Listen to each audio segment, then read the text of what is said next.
Hello everyone, welcome to India4IAS. My name is Shreyas. So in this video, we will be discussing about the modern Indian history test part 1. So mainly modern history sectional test na two part divide ಮಾಡಿದ್ದಾರೆ part 1 and part 2. So ಈ part 1 ಅಲ್ಲಿ majorly whatever happened before 1857 on those topics question have been formulated. So ನಮ್ಗೆ ಗೊತ್ತಿದ್ದಂಗೆ usually what do? We tend to study more of the part from 1900 to 1947. Because this is more interesting, it involves the Gandhian phase and it involves more important topics, we know that. But what is UPSC doing? UPSC often will ask those part which the candidates might neglect. So 1800 in the 1900 madhya ಏನೇನು events ಆಗಿದೆ, tribal revolts, civil uprisings, or the treaty with Marathas, Anglo-Maratha war, Anglo-Mysore war, Anglo-Sikh war, these are the areas where we focus less. So UPSC might ask questions on these topics. So that is why in this video we will be talking about these topics in brief. So mainly ನಾವೇನು ಮಾಡಬೇಕು 1900 and 1947 which will come in the next test, ಅದರ ಮೇಲೆ strong hold ಇರಬೇಕು. Yes, but from 1800 or from 1750 to 1900 ಏನೇನು events ಆಗುತ್ತೆ, let us try to have a basic idea, because even if UPSC asks question on this, then it might not go in too much of depth. So this becomes important. So with this analysis, we'll start the discussion on the video. Question number 1, with reference to British policies in India, Lex Loci Act of 1850. So ಇದನ್ನು ನಾವು previously ಕೂಡ discuss ಮಾಡಿದ್ವಿ. This has appeared in the previous sectional test also. So Lex Loci Act, we might have not come across this act much when we studied in spectrum or from our class notes. So how is that we could have deduced this question and answered the correct one. So ಹೇಗೆ ಮಾಡ್ಬೋದಿತ್ತು? See, this is where awareness becomes very important. Look at the timeline. It is 1850. Lex Loci, what Lex Loci means is it is the law of the land. So the India had a certain law and British, it is affecting or changing the law through this act. So what is that thing which the British would do? 1850 ಅಂದ್ರೆ British under ಇತ್ತಲ್ವಾ? So 1850 British, what is that British could have done which would have benefited them? So look at the options. Lowering of age limit for recruitment in public services. British had done this, but it was through another act. So civil services ಬಗ್ಗೆ ನಾವು ಓದಿದಾಗ Act of 1861, Indian Civil Service Act 1861 ಇವೆಲ್ಲ ಗೊತ್ತಿರುತ್ತೆ. So this is not the answer ಅಂತ ನಮಗೆ ಗೊತ್ತು. Abolishing slavery from India. See, it is a positive step, but the term slavery was not used. There were different forms of beggar or forced labor that was present in India. It was not slavery as such. So this is also not the option. Look at these two options. See the one which will benefit the British the most. Right to inherit ancestral property by Christian converts. If British allowed for this, what does it mean? It means that the Christian missionaries can come to India and they can convert the majoritarian Hindu population into Christians.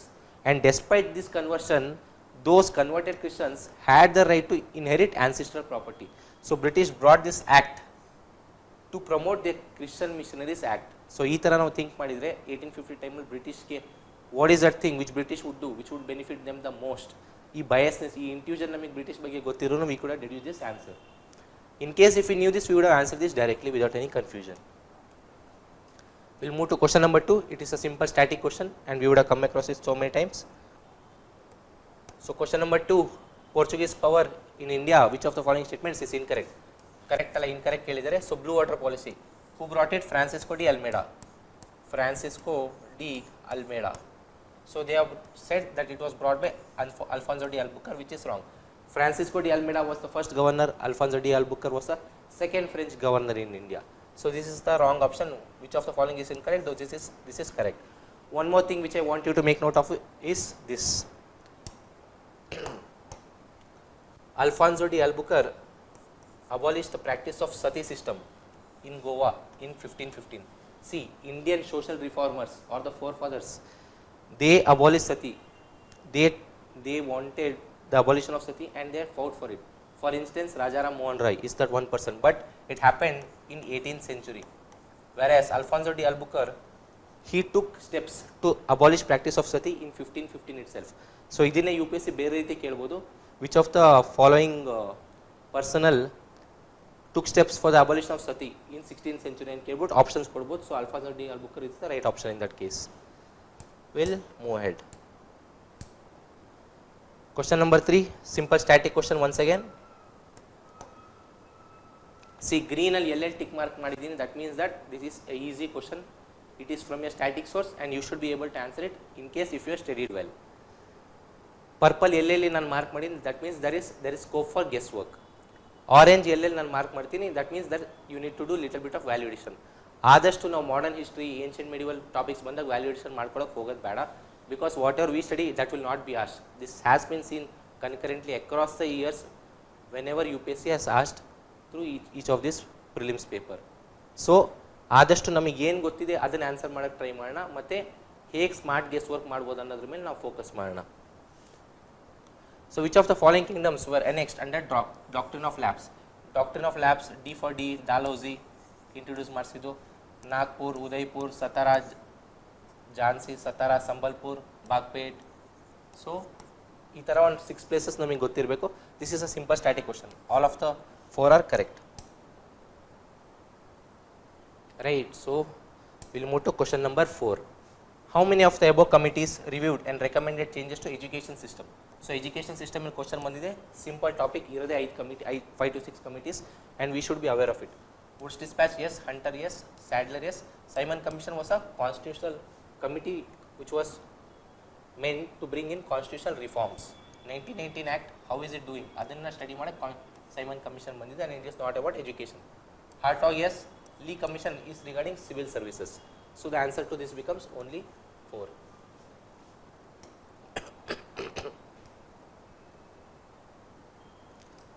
So once again a trick question, we'll see what is that we can do. Trick question ಏನಕ್ಕೆ ಅಂತಿದ್ದೇನೆ ಅಂದರೆ, because we would have not come across this. So that is why I want you to solve this through smart guess work instead of leaving the question.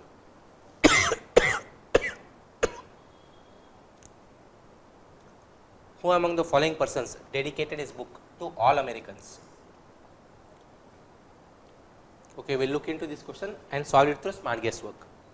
Who among the following persons dedicated his book to all Americans who had fought to free slaves, thus establishing a link between conditions of lower caste in India and black slaves in America?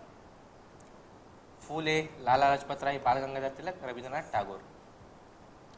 So nam basics ಏನು ಹೇಳ್ಕೊಡೋದು ನಮಗೆ, we know that who among this person was more known to have taken steps for uplifting the lower sections or the lower caste in India? We know that it is Jyotibai Phule because of Satya Shodhak Samaj. Lala Lajpat Rai, Bal Gangadhar Tilak, they have taken less steps and Rabindranath Tagore also has taken less steps. So we know this part. ಇಷ್ಟು ನಮಗೆ ಗೊತ್ತಿದ್ರು we could have answered this question. The answer to this is A. So ಅದೇ ನಮ್ಮ ಬೇಸಿಕ್ಸ್ನ ನಾವು think ಮಾಡೋಣ. See, we might have come across the work of Jyotiba Phule, which is Gulamgiri, and in this Gulamgiri work he has spoken about the lower caste in India as well as the black slaves in America. So of both of this he has spoken in Gulamgiri. But what is that we do? We study only Gulamgiri, that it is written by Jyotiba Phule, but we do not study in deep. We do not understand what is he referring to in Gulamgiri. ಅವ್ರು ಏನು refer ಮಾಡಿದ್ದಾರೆ, ಏನು ಬರ್ದಿರೋ ಗುಲಾಮ್ಗಿರಿನ ತೊಗೊಂಡು ಗುಲಾಮ್ಗಿರಿ ಮೇಲೆ question ಕೇಳಿದ್ದಾರೆ ಮತ್ತು ನಮಗೆ ಇಲ್ಲಿ ಕನ್ಫ್ಯೂಸ್ ಮಾಡಿಸಿದ್ದಾರೆ. ಸೊ ಅದಕ್ಕೆ ಬೇಸಿಕ್ ಸ್ಟ್ರಾಂಗ್ ಇರೋ we know that it was Phule who had taken steps for the upliftment of lower caste extensively compare to all this person. So ಅಷ್ಟು ಗೊತ್ತಿರೋ ನಾವು ಮಾರ್ಕ್ ಮಾಡ್ಬೋದಿತ್ತು. ಸೊ ನಾವು will look into question number 6. So in question number 6 also there is scope for guesswork. So what is that will see. So with reference to modern Indian history, the Azamgarh proclamation of 1857. See, we might have not come across this term Azamgarh. So proclamation of 1857. 1857 andre we should be very clear, revolt of 1857 somewhat it is related to that. So 1857 revolt anta idre, it was a collective mobilization of the people in India from all the sections or all the classes, and they protested or fought against the British. So it involved the issues of which of the following and kelidare. Take the most broadest meaning. It involved Zamindars, yes. Merchants, yes. Public servants, yes. Artisans, yes. Learned persons, yes. Because the native Zamindars were replaced by Zamindars from outside area. Merchants were brought from outside. So even the merchants used to get replaced. Public servants had issues. Artisans, they lost their traditional livelihood. And learned persons faced the issue of unemployment and so on. So all of these people, they together mobilized and they revolted against the British. So ಇಲ್ಲಿ confuse ಆಗಬೇಡಿ, ಜಮೀನ್ದಾರ್ಸ್ ಇರಲ್ಲ ಅಂತ 3 4 5 choose ಮಾಡೋದು ಈ ಥರ ಎಲ್ಲ ಮಾಡೋಕ್ಕೋಬೇಡಿ. Take the most broadest meaning. So question number 7, if you do not know anything then this question is meant to be left. So Daminai Koi, ancient and medieval test discussion ನಾನು ಮಾಡಿದಾಗ I had spoken about, see, if you had studied Delhi Sultanate, then you might have come across Diwanai Koi, which is the Department of Agriculture, which had been established, right? So Damanai Koi could be something related to agriculture. So which of the following revolts was related to this? See, almost ಎಲ್ಲ ಹಾಗೆ ಇದೆ, bill ಒಂದು ಬಿಟ್ಟು. So Santal and Munda. So Santal and Munda, ಈ ಎರಡರ ಮಧ್ಯೆ we would have had to take a guesswork if we did not know anything and if we were forced to attempt this. The answer to this is Santal. So what is this Daminai Koi? See, Santals initially they were practicing shifting cultivation. So they used to travel to a certain place, stay there for a certain part, cultivate, then burn it, then go to the other place. But what did the British do? They made Santals to get settled. So they made Santals to get settled by giving them a land called Daminai Koi. So this was the land which was being given to the Santals. Here they gave land, made Santals get settled, and what happened? Later they brought in new zamindars, new moneylenders, who again exploited the Santals. So there was Santal rebellion that took place, and once Santal rebellion had taken place, then there was formation of Santal Paragana.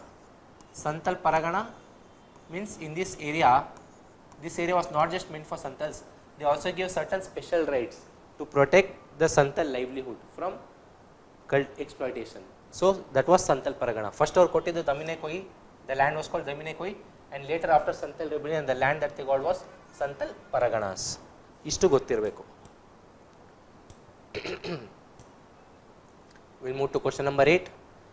See, in this there are two things which you can do. You can either skip this question if you are someone focusing on more accuracy, or if you are someone focusing on more guesswork, then you could, how is that you could attempt this question. Lokahitavadi was written by Gopal Hari Deshmukh. They have not even asked you here. Lokahitavadi Gopal Hari Deshmukh wrote Satapatra series around mid 19th century. Okay, this work also belongs to almost this same timeline, so there are good chances that this is correct.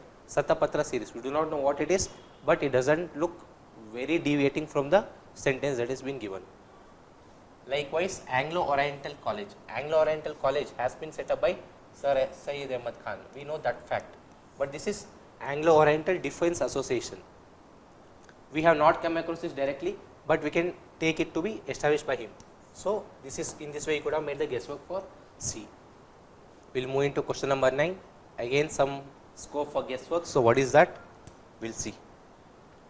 Young Husband Mission by Lord Curzon in 1904. We know about Lord Curzon, but we may not have come across Young Husband Mission. So usually nodi, in what part of the syllabus do we come across this mission word? IRL barate, internal security barate mostly. So India, it sends mission. If there is some vessel which is struck in Strait of Hormuz, then India sends a mission. If there is some cyclone hit in certain part of the neighborhood, India will send a mission. So usually trans borders iddaga India will send a mission. So this is what we have studied in a current affairs. So this is also similar sort of Young Husband Mission. So it was something that was related to trans border. Ish naming mind ಅಲ್ಲಿ ಇರಬೇಕಿತ್ತು. Studying the possibilities of bifurcation of Bengal, this is not the case, because Swadeshi movement, bifurcation of Bengal, we have studied it so many times and we have not come across Young Husband Mission. So this is not the answer. Suppressing tribal revolts in northeastern India. This is also not thing, because it is not cross country related. So these two options are cross country related. So ee ಎರಡರ ಮಧ್ಯೆ 50-50 ಮಾಡಬಹುದಿತ್ತು if you wanted to attempt this question without knowledge of Young Husband Mission. And look at this, it is talking about 1904. So in 1904 we have not come across anything like nationalist tendencies in North America. We have not come across this. But to oblige Tibetans for an agreement with the British. Now this foreign policy thing, it was happening time and again. So it is not 1904 or 1880 that this was happening. So foreign policy or foreign neighbors jote British dealing, it was happening, it was a continuous process. So 1904 yadagitandre we could have accepted this to be more better option among these two. See, these kind of questions I'm giving you certain hints which I came across or which I know, and this is to make you equipped with your ability to attempt more questions. ನಾನು ಈ ಥರ ಹೇಳ್ತೀರಾನೆ ನೀವು ಮಾಡಲೇಬೇಕಂತಲ್ಲ. You first solve the questions that you know. Green tick ಮಾರ್ಕಲ್ಲಿ ಯಾವ questions ಇವೆಲ್ಲನೂ ಮಾಡಿ, ಇವೆಲ್ಲ ಮಾಡಿದ್ಮೇಲೆ 80-85 ಆಗುತ್ತಲ್ಲ, ಅದಾದಮೇಲೆ if you want to go beyond and attempt 95 questions or 93 questions, that is when you should be using this sort of guess work.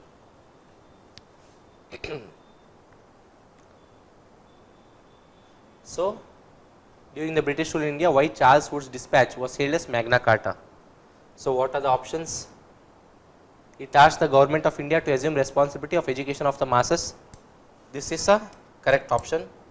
Yes, it did speak about it. It recommended creation of Department of Public Instruction in each of the 5 provinces. Okay, nothing very different in that. It laid stress on female and vocational education. Yes, this is also correct. Recommended system of granting aids to encourage private educational institutions. So 134 we have come across, 2 doesn't seem very different, so we'll accept D to be the correct option. Answer is D. Because 134 we have directly studied it in spectrum, it is a very simple static part. We'll move to question number 11, which is again picked from a static syllabus. Archaeological survey. Okay. Alexander Cunningham, we have come across this name because he was the first Director General of USA, correct? In 1924, John Marshall announced the discovery of Indus Valley civilization. This is also correct. So 2 and 3 we know because these are very basic facts. So what about the statement 1? It was established during Viceroyalty of Lord Curzon. Lord Curzon Viceroyalty ಯಾವಾಗ ಬಂತು? Almost from 1899 to 1905. Was Archaeological Survey of India established during this point of time? No, it was established in 1860.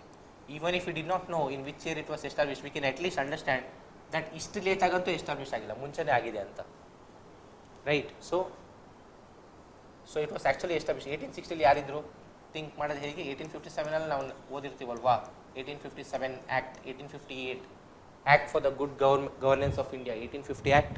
1858 ಆ್ಯಕ್ಟಲ್ಲಿ who was the governor? Governor General. The Governor General to Viceroy shift had happened in 1858 Act, and Lord Canning was the Viceroy during 1860 when ASA was established, right? So this is also a simple question. See, Ripon Resolution of 1882 Act, it is very simple question that it is related to PRI. ಇದಿಷ್ಟು ಗೊತ್ತಿದ್ದಾಗೇ ಗೊತ್ತಿರಬೇಕು. Answer is PRI. There is nothing to discuss in this, so we'll move ahead. Look at question number 13. So, how many of the above reasons or factors are the factors for the emergence of extremism in 20th century? So, Lal Bal Pal barakke reason ಏನು? The failure of moderators to win any notable success. Correct? Any notable, see, 1892 Act, 1868 Act, they were steps ahead definitely, but it was not that substantial that it could affect the British or grant substantial freedom for the Indians. So ಆ ಥರ ಇರಲಿಲ್ಲ. So notable success ಅನ್ನೋದು ಆಗಿಲ್ಲ. Ideas of social reformers and revival of Indian culture. Yes, the extremists wanted the revival of Indian culture. This is also another step. Severe famine and plague in Bombay Presidency. This is also correct. And Lord Curzon's action. See, Lord Lytton and Curzon, they are the most controversial figures when we deal with viceroys in India.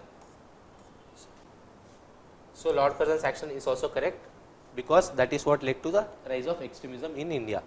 But ಇನ್ನೊಂದು hint ಕೊಡ್ತೀನಿ.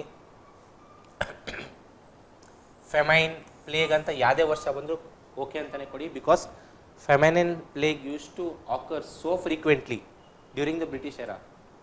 So famine, plague ಅಂತ ಯಾವಾಗಲೇ ಆದರೂ ತುಂಬ ಫ್ರೀಕ್ವೆಂಟಾಗಿ ಆಗ್ತಿತ್ತು.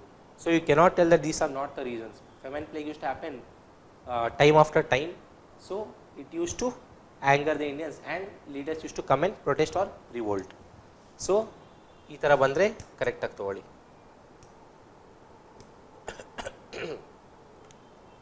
Next question. See, in this Treaty of Sagoli, we might have not studied this because like this there are certain treaties. This is related to the British foreign policy, how they are dealing with the other neighboring countries at that point of time. So which of the following statements is incorrect kelidare? I will leave this question. I do not recommend you to go deep into these topics because in ಈ ಥರ topic ಇಂದ UPSC questions ಪಿಕ್ ಮಾಡಿಲ್ಲ ಇನ್ನು, ಮಾಡಬಹುದು ಅಂತ ತುಂಬ over study ಮಾಡಕ್ಕೆ if you are interested then you can go for this. The answer to this was C, but I leave it to you. Another topic, C, Anglo-Mysore War, Anglo-Sikh War, Anglo-Maratha War. ಇದ್ರ ಬಗ್ಗೆ ನಾವು ತುಂಬ ಡೀಪಾಗಿ ನಾವು ಹೋಗಿರಲ್ಲ ಅಂತ in general is my understanding. So what is that we need to do, ಎಷ್ಟು wars ಇದೆ, ಯಾವ ವಾರು ಯಾವ ಟ್ರೀಟಿಯಿಂದ ಎಂಡ್ ಆಯಿತು and what was it outcome, ಈ 3 ಆಸ್ಪೆಕ್ಟ್ಸ್ನ ನಾವು ಆದಷ್ಟು ಜ್ಞಾಪಕ ಇಟ್ಕೊಳ್ಳೋಕೆ ಪ್ರಯತ್ನ ಪಡೋಣ. Because questions recently they have not been asked on this, but you might come across these questions in test series, and also UPSC might ask once in a while about this Anglo wars. So it is better to be safe. First Anglo-Sikh war fought between Maharaja Ranjit Singh. No, Maharaja Ranjit Singh died. After that, first Anglo-Sikh war was been fought. So this becomes wrong. But ಇನ್ನೊಂದು time line ಗೊತ್ತಿರಬೇಕು. First Anglo-Sikh war almost 1843 first Anglo-Sikh war, 1848 time ಲೈನಲ್ಲಿ second Anglo-Sikh war ಆಗಿತ್ತು. Basic time line ಗೊತ್ತಿರಬೇಕು, ಅಥವಾ 1850s ಎರಡು ಆಯ್ತು ಅಂತ ಗೊತ್ತಿರೋದು ಸಾಕು. Next Lord Hardinge was the governor general during second Anglo-Sikh war. Second Anglo-Sikh war 1848. So 1848 ಟೈಮಲ್ಲಿ ಯಾರಿದ್ರು, Lord Dalhousie, and it was not Lord Hardinge. So this is wrong. 1846 very very important. Why is 1846? 1846 ಗೊತ್ತಿರಲಿ ಯಾರಿದ್ರಂತ. So important events ಯಾರ್ಯಾರು ಬರುತ್ತೆ, 1857 ಬರುತ್ತೆ, ಈ ಥರ ಯಾವ important events ಬರುತ್ತೆ ಅವು ಯಾರ್ಯಾರು ವೈಸರಾಯ್ ಇದ್ದರು ಅನ್ನೋದು ಇಟ್ ಬಿಕಮ್ಸ್ ಇಂಪಾರ್ಟೆಂಟ್. ಎಲ್ಲ ವೈಸರಾಯ್ ಜ್ಞಾಪಕ ಇಟ್ಕೊಳ್ಳೋ ನೆಸೆಸಿಟಿ ಇಲ್ಲ, ಬಟ್ ಇಂಪಾರ್ಟೆಂಟ್ ಇವೆಂಟ್ಸ್ ಅದಾಗ ಯಾರು ವೈಸರಾಯ್ ಇದ್ದರು ಮತ್ತು under which viceroy some substantial big steps were taken by the British, ಅಷ್ಟು ನಮಗೆ ಗೊತ್ತಿರಬೇಕು. So this is wrong. This is wrong.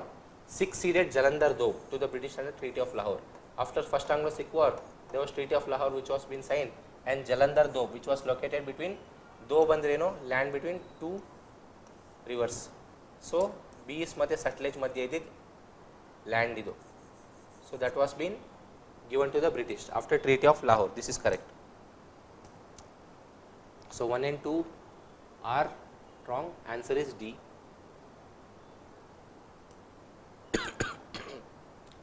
Next, which of the following statements are correct regarding Battle of Panipat? First Battle of Panipat marked the beginning of Mughal Empire. This is correct because it was been fought between Babur and Ibrahim Lodi. Babur, the founder of Mughal Emperor. Second one was fought between Akbar and Hemu. So this is wrong. 2 gone, 2 gone, 2 gone. Answer is 1 and 3. Third Battle of Panipat was fought between the Maratha. Ambition of Maratha to gain influence in northern India was one of the causes. Third Battle of Panipat. This is correct. So British and the Marathas had fought. So we'll look into next question. See, Yaya questions green mark alide. I am not discussing much on it. With reference to permanent settlement. Permanent settlement. Another word is zamindari system. During the British, the erstwhile zamindars and revenue collectors became the owner of the land. Correct. It was introduced by Lord Cornwallis and not Wellesley. Zamindars were to keep 1/11 of the land revenue they extracted. This is correct. So ಇದ್ರ ಬಗ್ಗೆ ಸ್ವಲ್ಪ basics ಹೇಳ್ತೀನಿ. Because in the new NCERT I think they have mentioned it in very brief. So permanent settlement or zamindari system, name itself tells that it is permanent. So for almost 10 years the revenue was to be fixed. There was no frequent revision of the revenue based on quality or the productivity of the land. It was not present. So zamindari system introduced by Lord Cornwallis. So zamindari system alli another thing is that, so if this is a village, then the responsibility of collecting revenue from this entire village, it was the responsibility of the zamindar. So zamindar was considered owner of the land which was present in this area. So it was responsibility of the zamindar to collect the land. If zamindar did not pay dues on time, then he would be replaced by another zamindar. So what is that they had to pay? 10/11. 10/11 had to be paid paid to the British, and zamindar could retain 1/11 of the revenue. So this is what the zamindari system was there, and it was introduced first in Bengal and Bihar. So India map ಗೊತ್ತಿದ್ರೆ eastern ಪಾರ್ಟಲ್ಲಿ zamindari system ಇತ್ತು, ಸೌತಲ್ಲಿ ರೋಹಿತ್ವಾರಿ system ಇತ್ತು, ಮತ್ತು north western ಪಾರ್ಟಲ್ಲಿ mahalwari system ಇತ್ತು. ಇಷ್ಟು ನಮಗೆ ಗೊತ್ತಿರಬೇಕು.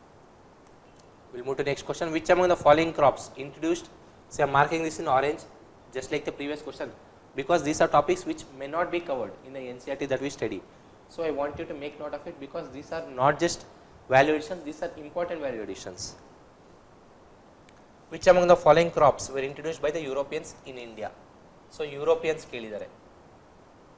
Sugar cane, tobacco, coffee, cotton. See, ಈ ಥರ ಥಿಂಕ್ ಮಾಡಬೇಕಾದ್ರೆ think of the oldest movie that you have seen. Think of the things that you studied in ancient India. So Indus Valley civilization ಬಗ್ಗೆ ಓದಿದಾಗ cotton ಬಗ್ಗೆ ಕೇಳ್ತೀವಿ. Sugar cane was also present in India since a very long time.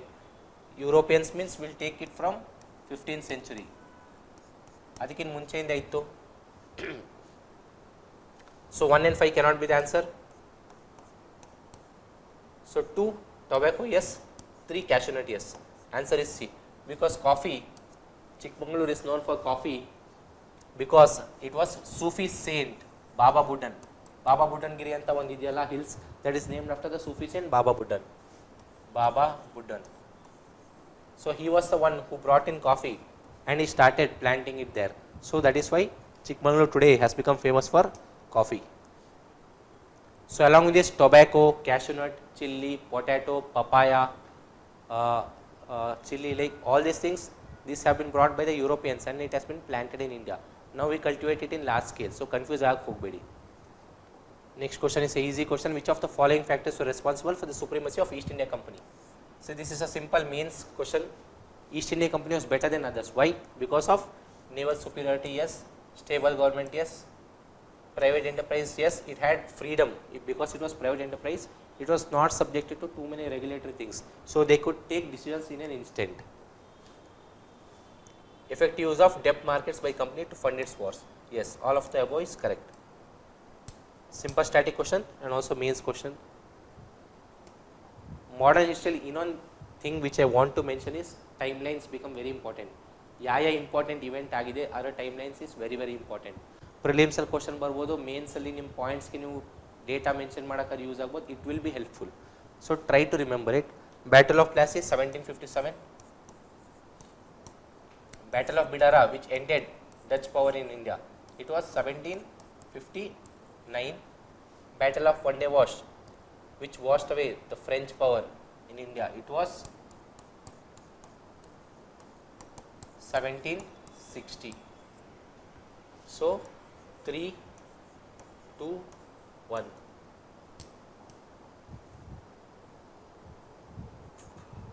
Answer is D. Now again, like I said, Anglo wars ಯಾವ timeline ಅಲ್ಲಿ ಆಯಿತು. For instance Anglo Mysore war ಯಾವ timeline ಅಲ್ಲಿ ಆಯಿತು, ಲೈಕ್ 1760s to 1800s. ಇಷ್ಟ ಆಗಿದೆ ಅಂತ ಗೊತ್ತಿರೂ it is good, but at least know this much. And after each of the war, was there any treaty that was been signed or any important outcome that happened? ಇಷ್ಟು ನಮಗೆ ಗೊತ್ತಿರಬೇಕು. First Anglo-Mysore War accepted companies arbitration in all differences between Mysore and Marathas. This is wrong. First Anglo-Mysore ನಾಲ್ಕು Anglo-Mysore War ಇದೆ. First ವಾರ್ಗೆ ಇಷ್ಟೊಂದು ಮಾಡೋದು chance ಇಲ್ಲ. So this is wrong. ನೋಡಿ, ಇದು ಗೊತ್ತಿಲ್ಲ ಅಂದ್ರೆ we could have deduced this. Second Anglo-Maratha War, Peshwa gave up all claims for Chowth on Mysore's dominions. See, Maratha, Anglo-Maratha war ali, how can he give up claim on Mysore dominion which was not under him? So this is also wrong. So 3 is also wrong. Okay, they have asked which of the following places are incorrectly told. So 3 is incorrect, 1 is incorrect. So the answer has to be one among C and D. Second Anglo-Sikh war, setting up of 3-member board to govern Punjab. This has been formulated to make you go wrong itself. This is actually correct, but we do not expect to know to this depth. The answer is 1 and 3. If you had deduced 1 and 3, then you could have done 50-50 between C and D. ಈ ಥರ option frame ಮಾಡಬಾರ್ದಿತ್ತು, but they have done. Let it go.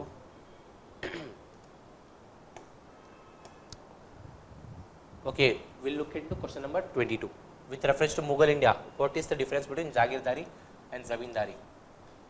I hope you know about this. Zamindars did not perform any duty other than revenue collection. One is negative connotation, another one is it is opposing the duties which they had done.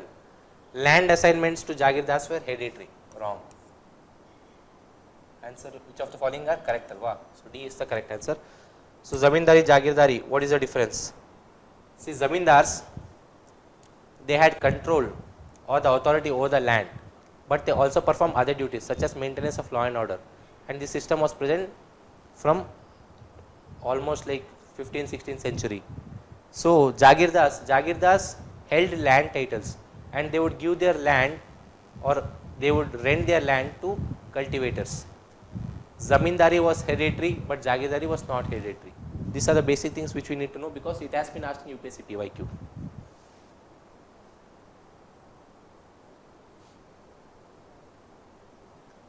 So this is also another simple question which has been picked from static. Restoration of institution of Faujdars. Warren Hastings, correct. Establishment of office of SP, Cornwallis, a very good reformative step that had been taken. Abolition of office of SP, abolition kelsa ಏನೇನು ಮಾಡಿದ್ದಾರೆ, be it SP office or from judiciary, it has been done by William Bentinck. And I told it earlier also, see ಏನು ಮಾಡ್ತಾರೆ 4 option ಕೊಟ್ಟಾಗ 2 option interchange ಮಾಡೋ chances ತುಂಬ ಜಾಸ್ತಿ ಇರುತ್ತೆ. Here that is what they have done. So when this will happen, only 2 options will be correct. And which are those 2 options? 1 and 2 are correct. Right. This is another thing which I wanted you to make note of, so that is why I have highlighted this. So first we will see, he was a civil servant. So ಏನೇನು hints ಇದೆ, civil servant ಅಂತಿದೆ. President of Indian National Congress in 1899.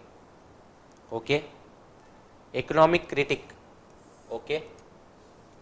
And he was famous for his work. So work kuda kottidare. Okay. In the concept drain of wealth. See, drain of wealth from India by the British. About this or the economic critic of British, there are so many persons, not just Dadabhai Naoroji. Please be very careful. So Subramaniam Iyer, R.C. Dutt, Dadabhai Naoroji, and 2-3 other persons are also there when it comes to economic critic of British. So which of the following are the above persons? The only confusion, the most confusion should have, in this question should have been between Dadabhai Naoroji and R.C. Dutt. The one thing which differentiates this is, see, Indian National Congress President Dadabhai Naoroji was around 3 times, but we do not know the timeline.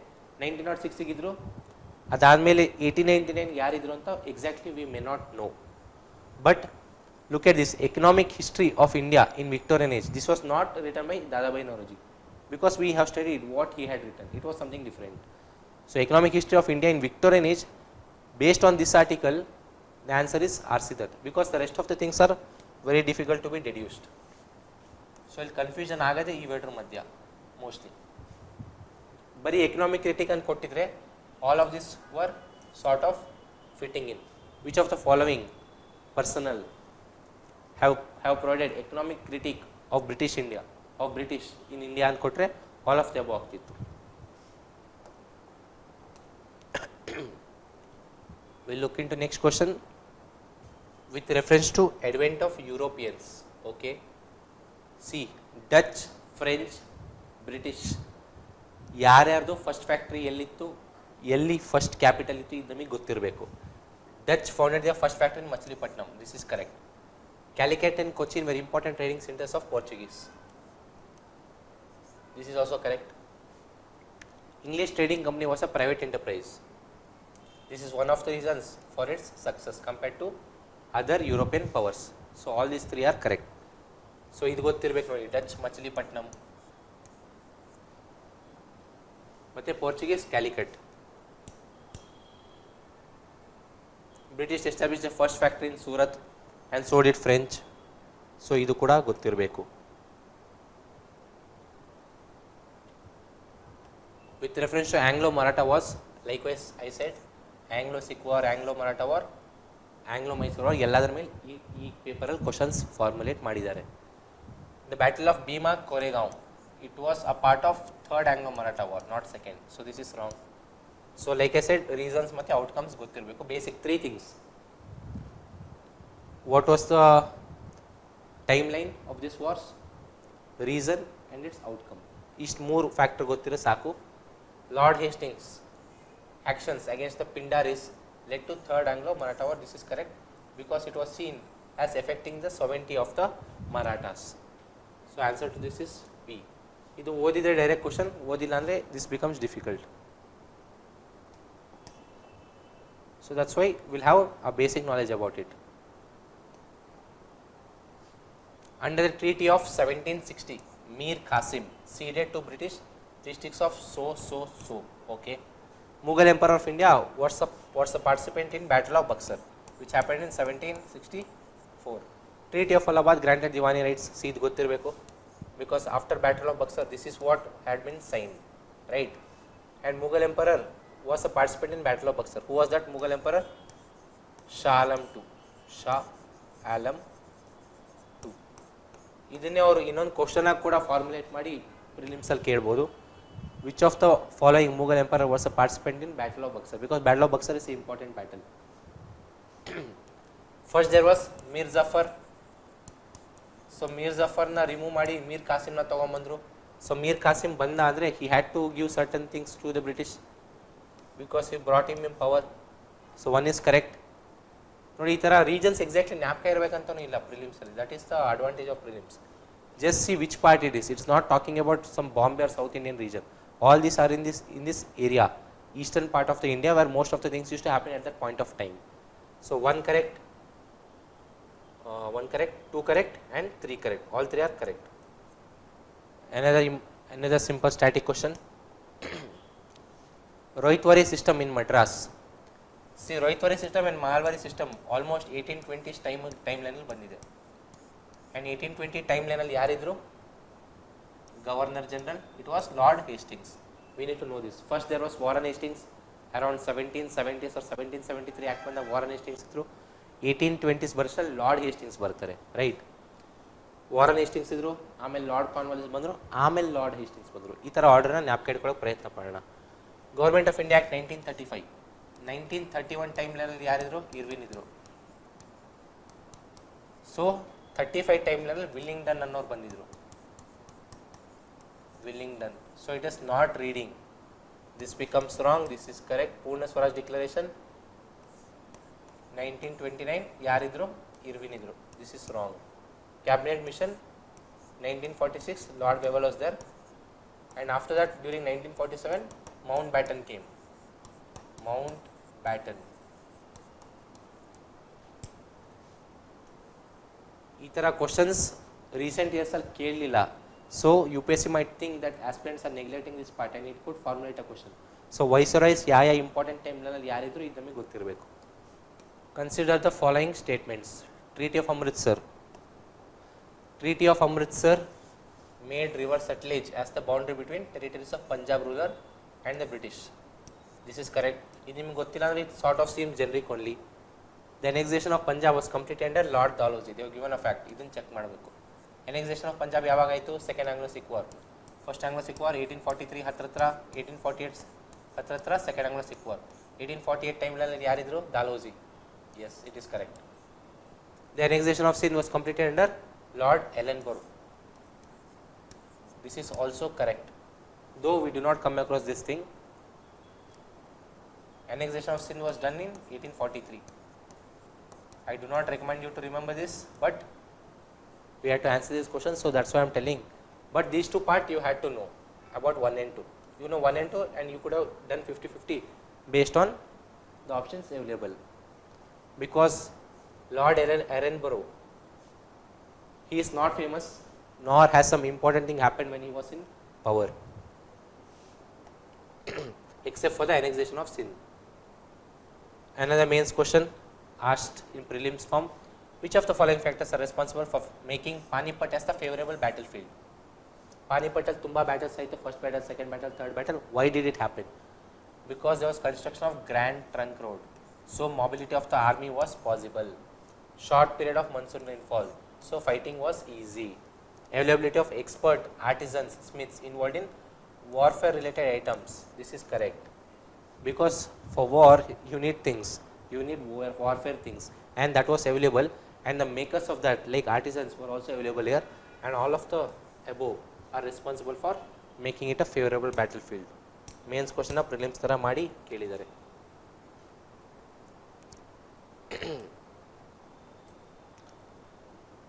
Question number 31, consider the following statements with reference to reasons for the absence of all India participation in 1857. 1857 all sections in India did not participate. So why is that? There was an absence of national consciousness. This is correct. This is what our forefathers wanted to build. This is correct.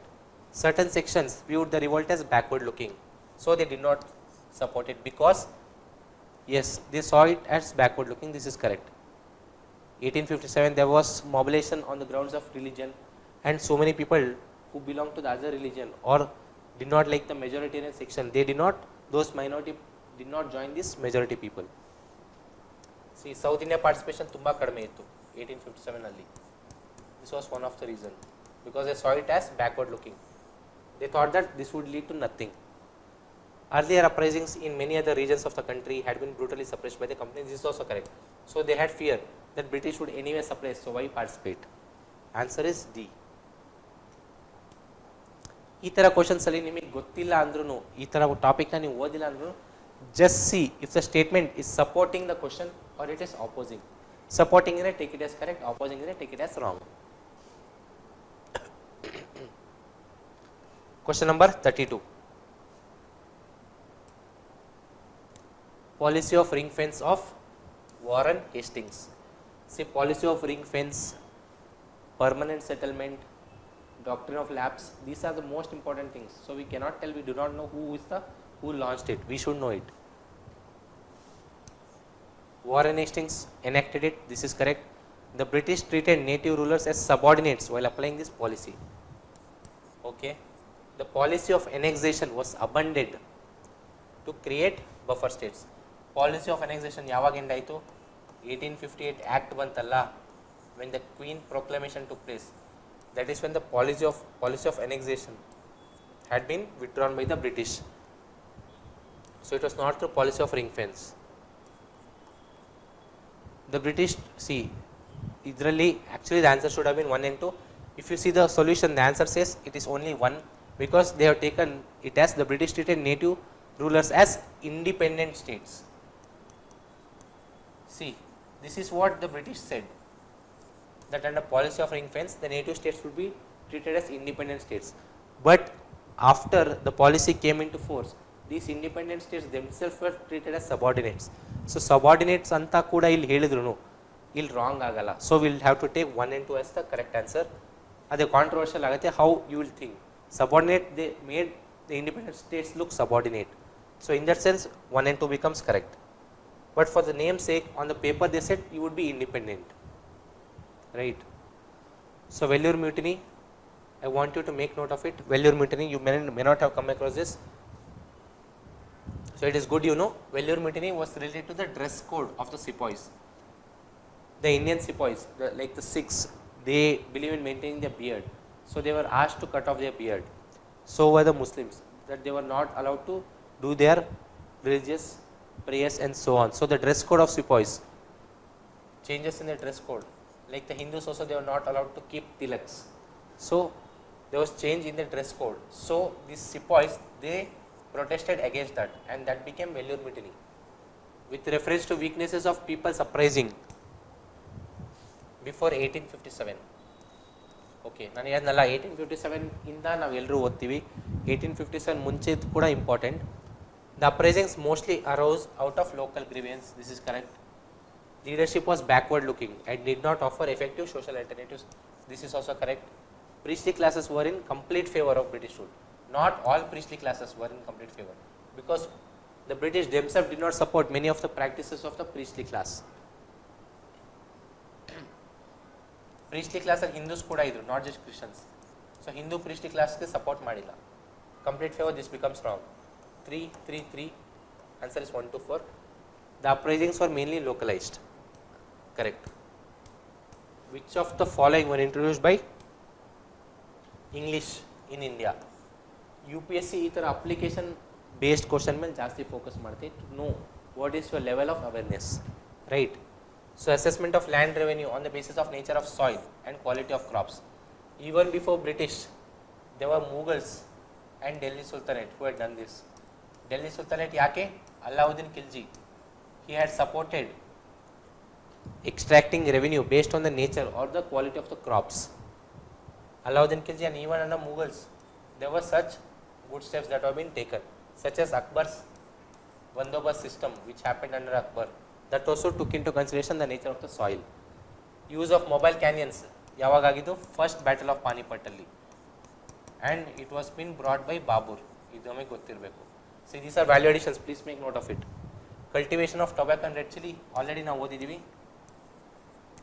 This was by Portuguese. Okay, so none of this have been brought by British. Confuse Kobidi, red chilies was been brought by Portuguese. Biadgi chili anbuttu, it is a indigenous chili and tankomidi.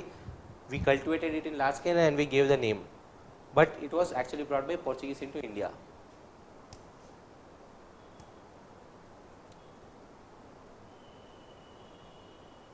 Social reformer newspaper, again static part. Pratana Samaj was founded by Atmaram Pandurang. This is correct. Bharat Stree Mahila Mandal was founded by Sarla Devi Chaudhary. Women's mobilization, women's organization in pre-independent India. ಈ ಥರ questions ಬಂದರೆ ಈ ಥರ data ನಮಗೆ ಗೊತ್ತಿರಬೇಕು. 1 and 2 is the answer, we got the answer. 1 and 2 ಗೊತ್ತಿರಬೇಕು, 3 ಗೊತ್ತಿಲ್ಲದೆ ಇರೋ ಪರವಾಗಿಲ್ಲ. I do not recommend you to remember 3 also, just neglect it. Answer is 1 and 2. Because there are too many things to remember, try to remember the most important things, right? Because even if you remember this in UPSC, definitely they will not ask this. They will use some new thing which you have not studied.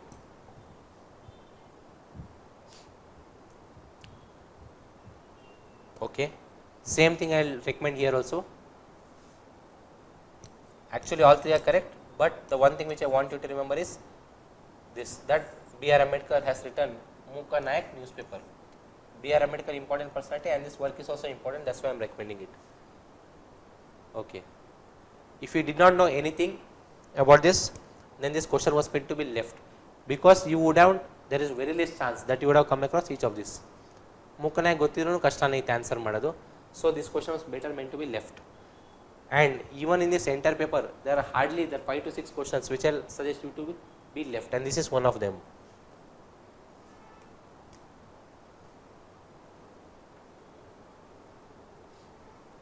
With reference to Indian Social Conference.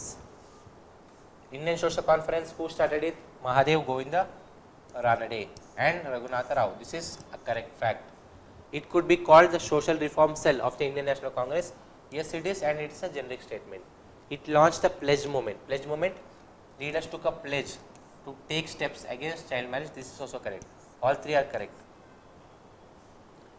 So Indian Social Conference yaar start madidro fact on gottire, next 2 is generic things, you got to accept it to be correct. So 1 ಗೊತ್ತಿರೋ ಸಾಕಿತ್ತು, 1 2 3 accept ಮಾಡಬಹುದಿತ್ತು. So answer is D. So now we look into question number 39. So in this question I have marked that there is scope for guesswork. So what is that? Okay, rather not guesswork, it has been picked from the PYQ. Which among the following provided a common factor for tribal insurrection? So 19th century ಬಗ್ಗೆ ಮಾತಾಡ್ತಿದೀವಿ, ಮತ್ತೆ common factor. Introduction of a new system of land revenue and taxation. Did British do this? Yes, they did. Influence of foreign religious missionaries. Did they do it? Yes, they did. Rise of large number of money lenders and revenue traders and so on, middlemen and tribals. Did they do it? Yes, they did it. The complete disruption of old agrarian order. See, all this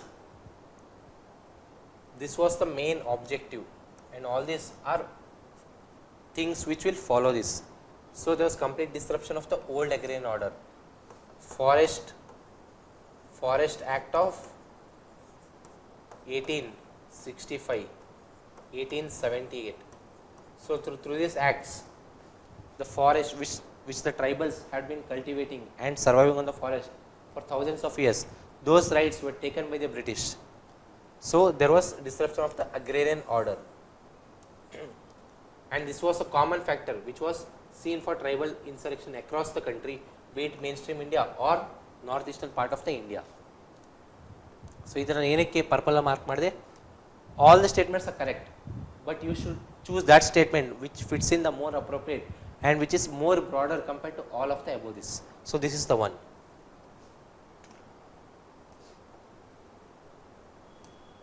See, British के farmers के most British ಇಂದ farmers ಗೆ ಆಗಿದ್ದು most ದ್ರೋಹ ಏನಂದ್ರೆ land rates ನ ತಗೊಂಡ್ರು. Similarly tribals ಗೆ ಅವ್ರು ಮಾಡಿದ್ದು most ದ್ರೋಹ ಅಂತ ಒಂದು ಫ್ಯಾಕ್ಟರ್ ಅಂತ ಇದ್ರೆ that is the forest rights which they had. So ಈ ತರ think ಮಾಡಬೇಕು. With respect to social religious reform movement during British rule, okay, the reform movements proved an hindrance for the growth of nationalism due to their focus on vernacular language. This is wrong. Using vernacular languages, social religious reform movements, they wanted to bring in nationalism, not hinder it. The reform movements were popular among the rural masses in 19th century. No, social religious reform movements, they were limited in their spread. Mostly it was urban oriented, not rural. All reformers advocated spreading modern Western education. All of them did not support. There were revivalist movements such as Arya Samaj. Arya Samaj ಏನು ಮಾಡ್ತು? Revivalist movement. It did not support the Western liberal education steps, and there were other missions also which did not support. So all of them did not support. Which of the following is incorrect? All are incorrect.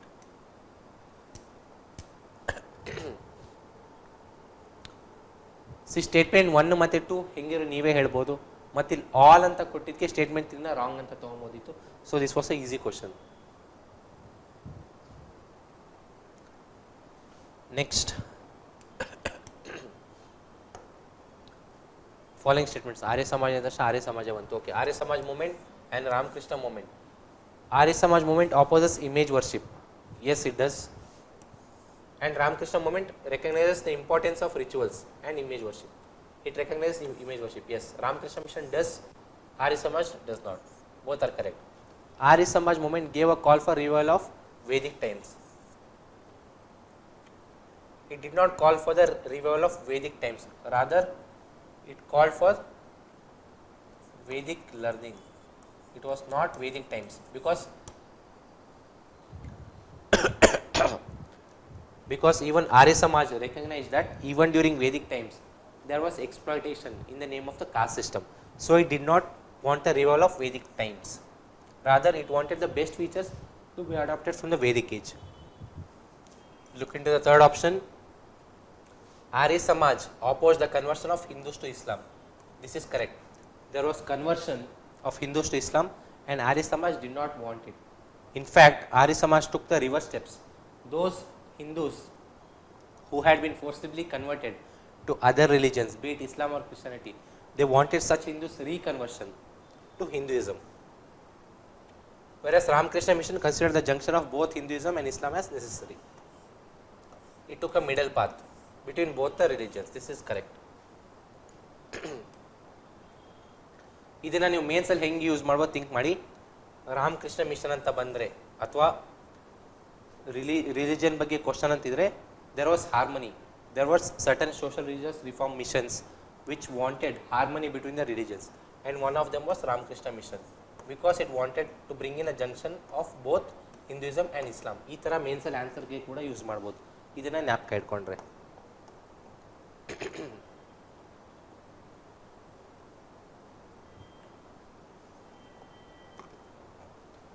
following statements about Brahma Samaj opposes idolatry, denied the need for priestly class for interpreting religious texts, popularized the doctrine that Vedas are infallible. This is of Arya Samaj and not of Brahma Samaj. So this is correct, this is correct. Answer is 1 and 2. Simple question, we will not discuss more on this.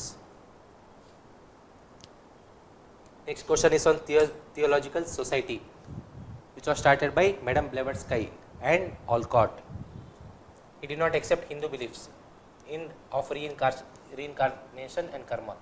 Wrong. Theosophical Society is considered to be promoting a revivalist movement or the religious movement of Hinduism because it accepted Hindu beliefs, it accepted reincarnation, it accepted karma, it accepted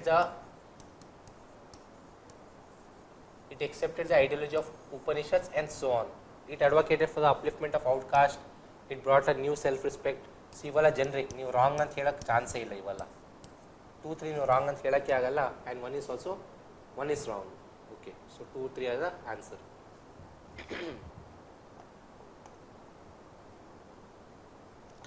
C ಇದು ಗೊತ್ತಿರಬೇಕಿತ್ತು. ಇದು ಗೊತ್ತಿಲ್ಲ ಅಂದ್ರೆ ಏನು ಮಾಡ್ತೀರಾ, Hindu beliefs ಕರ್ಮ ಇಲ್ಲ ಅಂತ positive ಆಗಿ ನೋಡ್ಬಿಟ್ರೆ ಆಲ್ 3 ಕರೆಕ್ಟ್ ತೊಗೊಂತಿದ್ದೀರಾ. ಇದು ಗೊತ್ತಿರಬೇಕು. These 2 are generic things.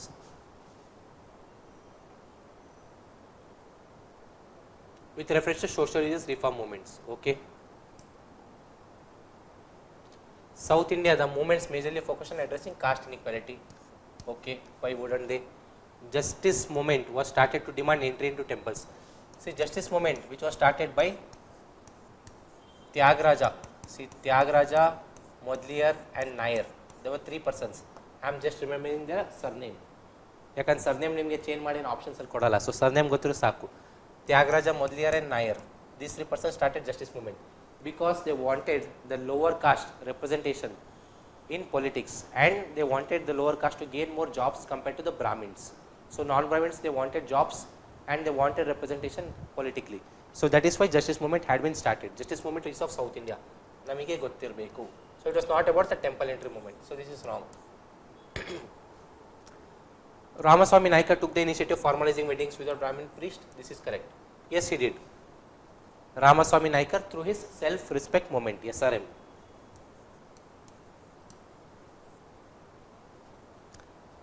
Right. Kalaram temple entry movement was led by Ramaswamy Naikar. No. SRM was led by Ramaswamy Naikar. So this becomes wrong. So answer to this is 1. 1 is correct. 1 and 3 are the answers. So mainly ಅದೇ ಏನೇನಂತ ಗೊತ್ತಿರಬೇಕು. ಒಂದು self-respect movement of E.V. Ramaswamy Naikar. He wanted the lower caste to have self-respect. So he promoted entry into the temples. He formalized weddings without having a Brahmin priest. So these are the things which happened in self-respect movement. Whereas justice movement, like I said, it was for gaining representation in jobs and in political arena. And there's another one which is SNDP, Sri Narayan Guru Dharma Paripalana. SNDP movement or Arvaipuram movement. It was also the same thing. It was for promoting the temple entry by the lower caste. So these 3 movements ನಮಗೆ ಗೊತ್ತಿರಬೇಕು, ಮತ್ತು confuse ಮಾಡ್ಕೊಳ್ಳೋಕೆ ಹೋಗಬೇಡಿ. Because these 3 are the South Indian caste movements. Ahmadiyya movement, I think people might have not come across this because this is less asked or less important part of the syllabus. It was based on the principles of universal religion of all humanity.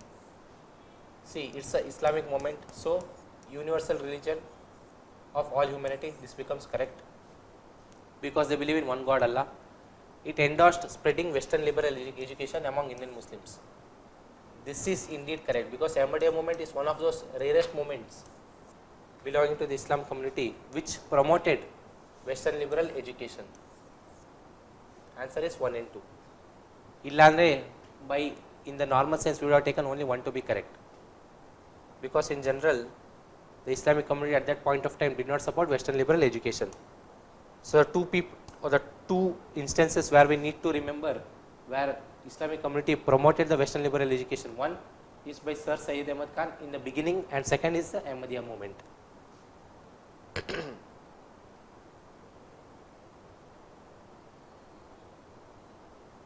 So we'll deal with Akali movement.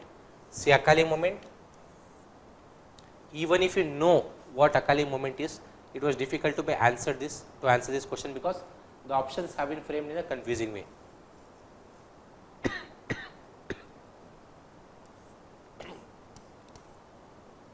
It was not about the activities of Christian missionaries.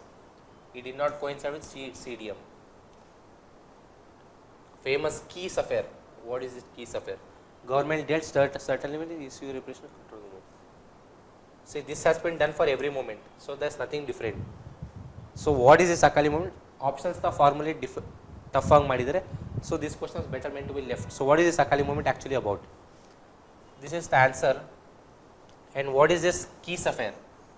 What happened is Akali movement. See, the golden temple or Akali, the temple, the key to the temple that was being taken by the British, and they were not giving the key back to the Sikhs. So this 6 they started Akali movement to get that key from the British. So that is why this is known as the Keys affair. ಆದರೆ ಇಲ್ಲಿ formulate ಹೆಂಗೆ ಮಾಡಿದ್ದಾರೆ ಅಂದರೆ ತಲೆಬುಡ ಎರಡೂ ಇದಕ್ಕೆ ಕೊಡದೆ ಇದನ್ನು formulate ಹೆಂಗೆ ಮಾಡಿದ್ದಾರೆ, looking at this what is this keys affair we would have not understood. So that is why this was meant to be left. But don't worry, these questions, this sort of sentence formation won't be done in UPSC.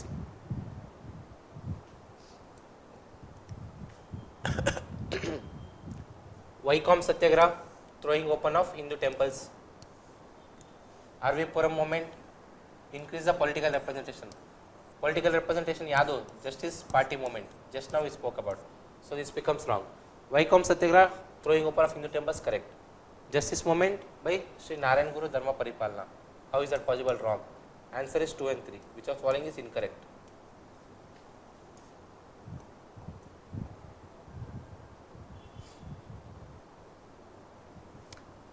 See, another thing,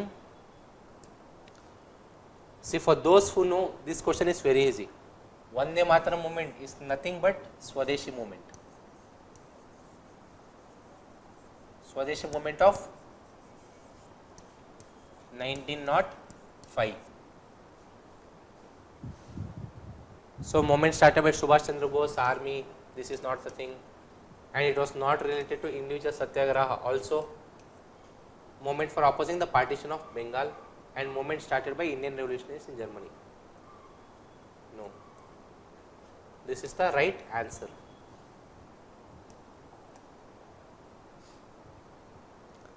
Suppose ನಿಮಗೆ ಸ್ವದೇಶಿ movement ಅಂತ ಗೊತ್ತಿರಲಿಲ್ಲ, how is that you got to answer this question?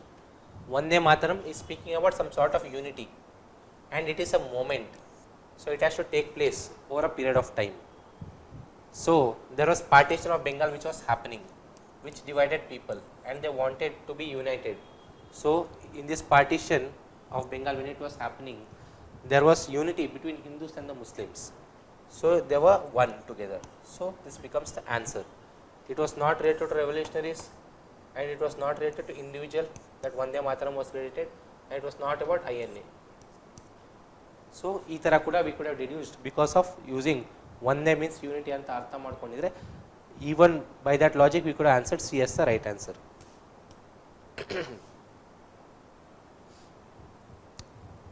Just like zamindari or permanent settlement, now there is a question on Raitwari settlement. Okay.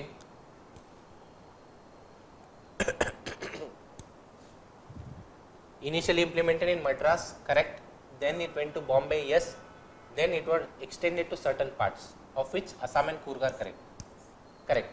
Mainly Madras ಅಲ್ಲಿ implement ಮಾಡಿದ್ದು Raitwari system. ಯಾರ viceroyalty we discussed that time, Lord Hastings.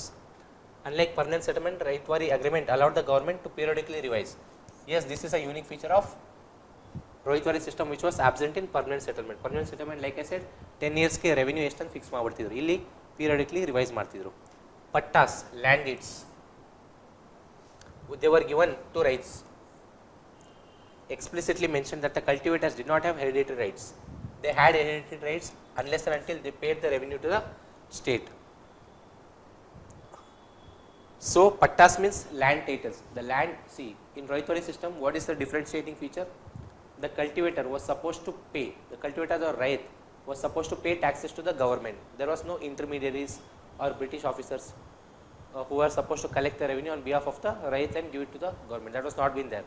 Zamindarilli ಏನಾಗ್ತಿತ್ತು, farmer ಮತ್ತೆ British ಮಧ್ಯ there was zamindar who was supposed to collect it money from the farmer and give it to the British. So in Raitwari that was not case, it was direct dealing. So they were given land titles or pattas, and it was hereditary, but it was hereditary unless and until they continued paying their revenue. Once they stopped, then that land titles would be taken back. System eliminated intermediaries entirely, ensuring that all revenue collection was done directly by the British officers without any local involvement. Directly done by British officer. First statement is telling that it has eliminated intermediaries and it is mentioning British officers. It is wrong. There was no British officers. 3 is wrong, 4 is wrong. Answer is 1 and 2.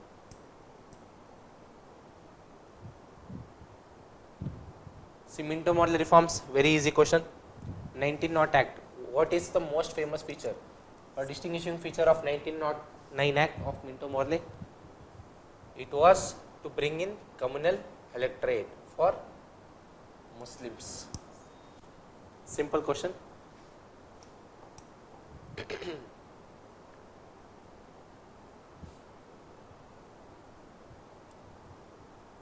Government of India Act 1919. And what is been asked? The question is, which of the following are incorrect? So, Government of India Act 1919 introduced several changes. So, which of the following are correct? We will see. So, see basic things 1909, 1919, ಇವೆಲ್ಲದರ ಬಗ್ಗೆ ಗೊತ್ತಿರಬೇಕು. 1935, these three are the most important acts. So 1909 Act, 1919, 1935, they are more important. 1892, ಇವೆಲ್ಲ less important, right? So 1919 Act, it established hierarchy, correct?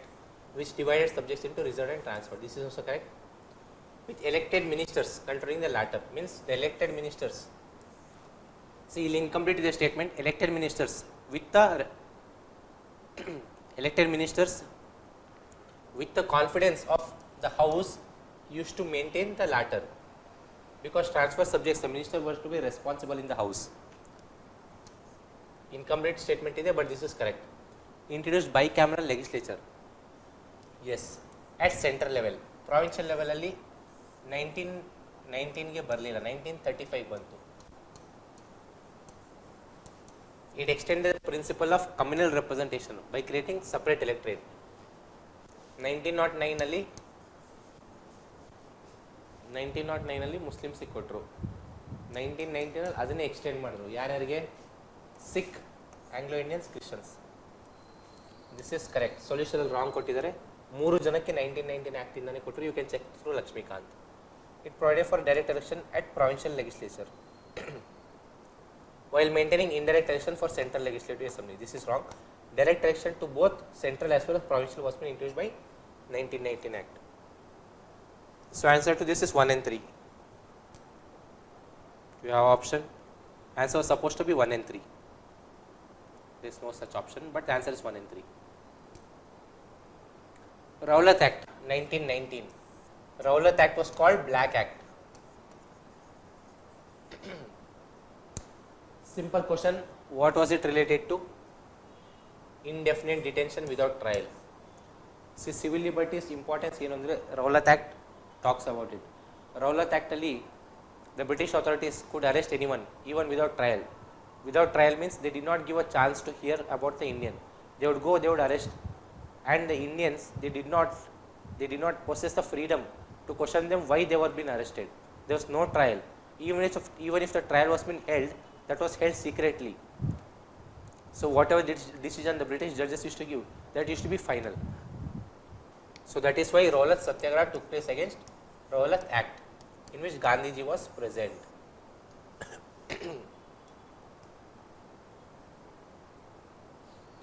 Consider the following developments in India. Okay. Which of the above were innovations introduced during Mughal period rather than European colonial period? So Mughal period. ಅಲ್ಲಿ European ಟೈಮಲ್ಲಿ ಏನು introduce ಮಾಡ್ತಾರೆ ಅಂತ ಕೇಳಿದ್ರೆ ಇಲ್ಲಿ ಮುಘಲ್ ಟೈಮಲ್ಲಿ ಕೇಳಿದ್ದಾರೆ.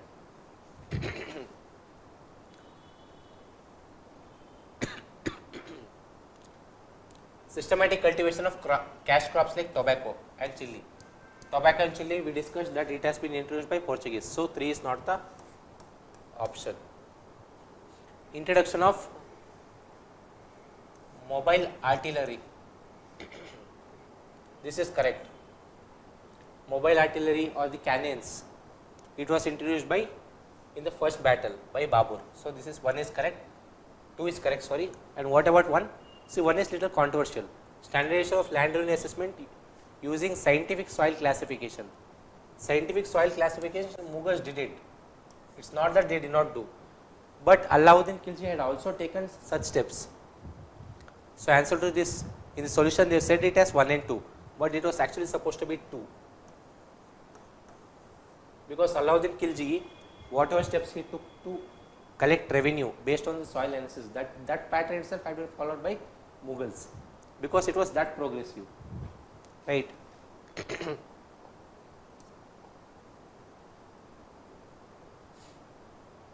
Which of the following describes the natural habitat for Indian wolf? So in natural habitat of Indian wolf, specifically ನಾವೇನು ಇದನ್ನು ಓದಕ್ಕೆ ಹೋಗಿರಲ್ಲ, ಆದರೆ ಇಂಡಿಯನ್ wolf ಅಂದರೆ what is that thing that will come to our mind? Game of Thrones ಥರ snow wolf ಬರಬಾರ್ದು ನಮ್ಮ ಮೈಂಡಿಗೆ. Indian wolf ಅಂದರೆ ಹೆಂಗಿರುತ್ತೆ? So like I spoke, when we speak of the Indian wolf, what is that thing that needs to come to our mind? Indian wolf ಅಂದರೆ game of Thrones ಅಲ್ಲಿ ನೋಡ್ದಂಗೆ snow ರೀಜನಲ್ಲಿ ಇರೋ wolf ಅಥವಾ white wolf ಮೈಂಡಿಗೆ ಬರಬಾರ್ದು. ಆ brownish wolf, where will it live? ಮ್ಯಾಂಗ್ರೂವ್ಸಲ್ಲಿ ಇರುತ್ತಾ? ಇಲ್ಲ. Tropical rain forest, dense rain forest of north eastern region of India ಅಂತಲೇ ಹೇಳಿದ್ದಾರೆ. ನೋ, ನಾರ್ತ್ ಈಸ್ಟರ್ನ್ ರೀಜನಲ್ಲಿ ಮಾತ್ರ ಇಂಡಿಯನ್ wolf ಇದೆ ಅಂತ ನಾವೇನು ನೋಡಿಲ್ಲ.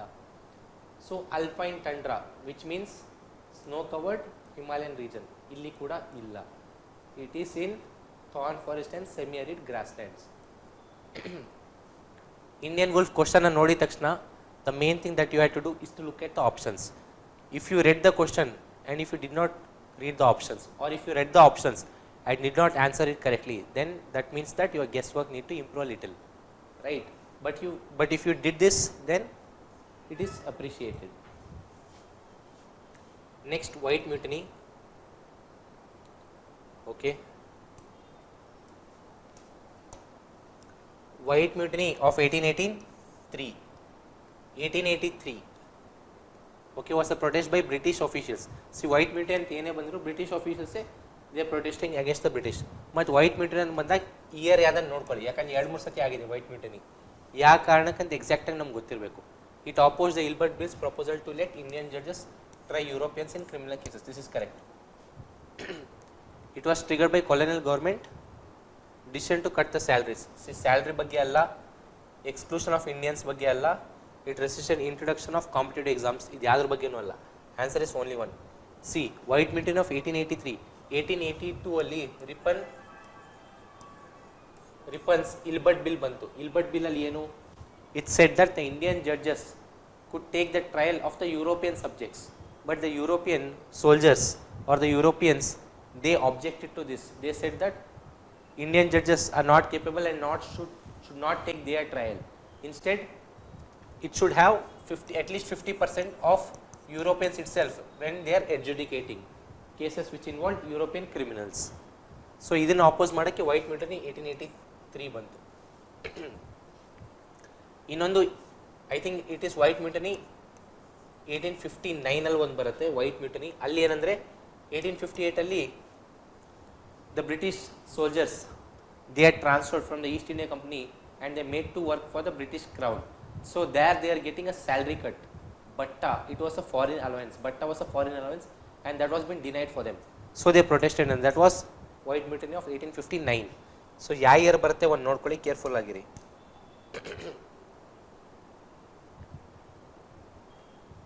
Okay, Radcliffe Committee, simple question. Radcliffe Committee was related to the boundary. The only option which mentions about the boundary is option number C. Next, Revolt Act or Black Act, simple question. What is that? We need to see it authorized the British government to imprison without trial, suspend habeas corpus, citing the need to curb World War I revolutionary threats. This is correct. See, World War I ಅಂತ ನೋಡಿ, World War II ಅಂತ ಕೊಟ್ಟರೆ wrong ಆಗ್ತಿತ್ತು, ಯಾಕಂದ್ರೆ World War I ಟೈಮಲ್ಲಿ ಇತ್ತಿದ್ದು. It was introduced as a temporary measure for 2 years, but was later made permanent. See, why would they do it? They had all the power. In 1990, they introduced Revolt Act. Temporary ಅದು ಇದು ಅಂತ ಏನು ಹೇಳಿಲ್ಲ, they just introduced it as a permanent act only. But there was protest against it later. So this is a made up statement.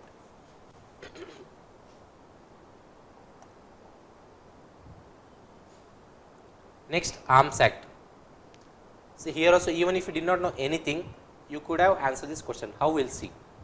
Arms Act.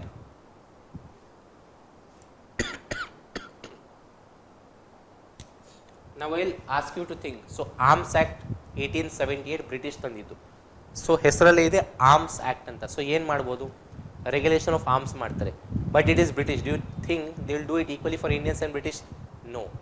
Vernacular press act, arms act ಈ ಥರ ಏನೇ ಮಾಡಿದ್ರು ಬ್ರಿಟಿಷ್ಗೆ ಸ್ವಲ್ಪ ಲಿಬರಲ್ ಟ್ರೀಟ್ಮೆಂಟ್ ಕೊಡ್ತಾರೆ, ಇಂಡಿಯನ್ಸ್ಗೆ ಸ್ವಲ್ಪ ಜಾಸ್ತಿ stringent laws ಮಾಡ್ತಾರೆ. Because it is arms. If you give arms to Indians they might protest. So that is what they wanted to curb through this act. It introduced licensing system for Indians to possess firearms, making it mandatory to obtain government permission. Correct. Europeans, Anglo-Indians and certain government officials were exempted. Europeans okay, Anglo-Indians okay, government officials okay. They were exempted from the stringent provisions. Makes sense. This is what the British used to do. The act was repealed immediately after the Indian National Congress condemned. Just because Indian National Congress condemned, do you think they would repeal it? No way. This 3 is wrong. One of its primary objectives was to prevent Indians from organizing armed resistance, which makes sense also.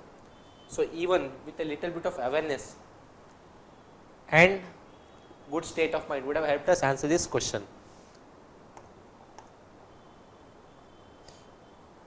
Vernacular Press Act.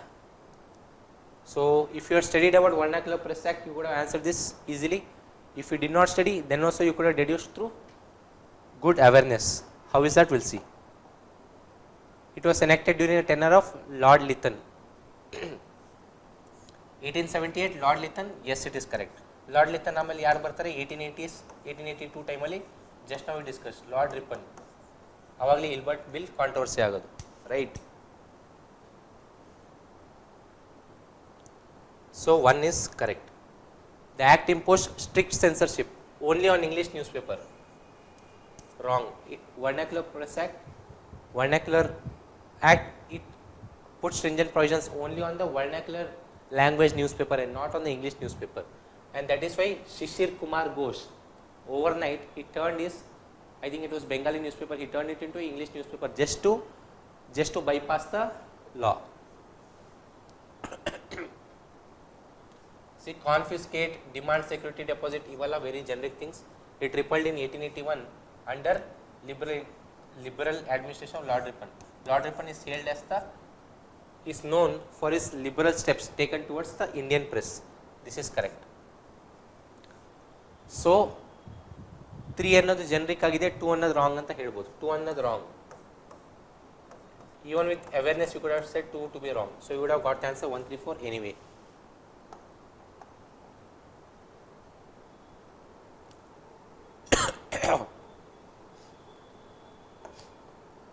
Another easy question. Indian Councils Act 1892. Significant step. Why? Direct elections to all legislative council members. 1892 direct elections ಆ ಥರ ಏನು introduce ಆಗಿಲ್ಲ. Direct elections concept ಬಂದು 1919. Right. Allowed Indians limited indirect participation. Yes. Granted full financial autonomy. Full financial autonomy ಬಂದಿರಲಿಲ್ಲ. In 1892 they could only ask questions. So this was granted full financial autonomy when Derke had come 1919 time ಅಲ್ಲಿ ಬಂದಿದ್ದು.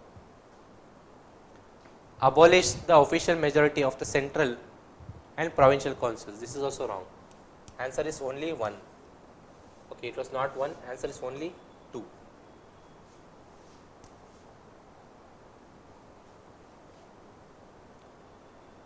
Okay.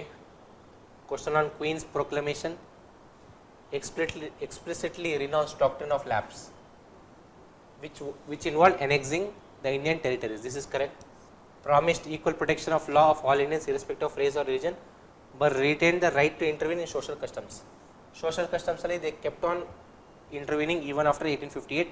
Still confused ಮಾಡ್ಕೊಂಬೇಡಿ. The Queen's proclamation said they would not intervene in the religious things, but not in the social customs. Social customs alli next to ಸತಿ abolition, infanticide abolition, ಇವೆಲ್ಲದ್ರ ಮೇಲೆ British acts ಮಾಡ್ತಾರೆ, right. So social customs ಅಲ್ಲಿ involvement ಇತ್ತು, religion rights ಅಲ್ಲಿ ನಾವು involve ಆಗಲ್ಲ ಅಂತ 1815 proclamation ಅಲ್ಲಿ ಹೇಳ್ತು. ಇದು abolish dual system of governance ending the East India company rule and placing directly under British Parliament.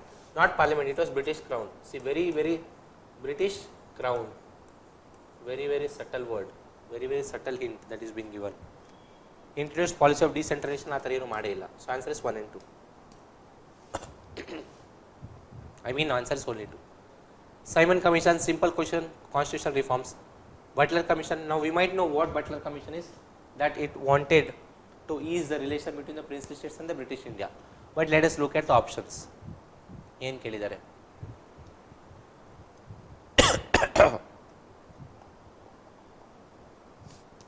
C first ಏನು ಹಿಂಟ್ ಗೊತ್ತಿದೆ, ಏನು ನಮಗೆ ಗೊತ್ತಿದೆ ಅದನ್ನು ನಾವು ಯೂಸ್ ಮಾಡಿಕೊಂಡು ಆಪ್ಷನ್ಸ್ನ ಎಲಿಮಿನೇಟ್ ಮಾಡೋಕ್ಕೆ ಟ್ರೈ ಮಾಡೋಣ. It propose the creation of federal union. ಇದು 1935 ಆ್ಯಕ್ಟಲ್ಲಿ ಬಂದಿದ್ದು. So it was not under Butler. So C and D goes. That means 2 becomes correct. South to clarify doctrine of paramountcy and its application. It recommended greater autonomy for princely states in their internal administration.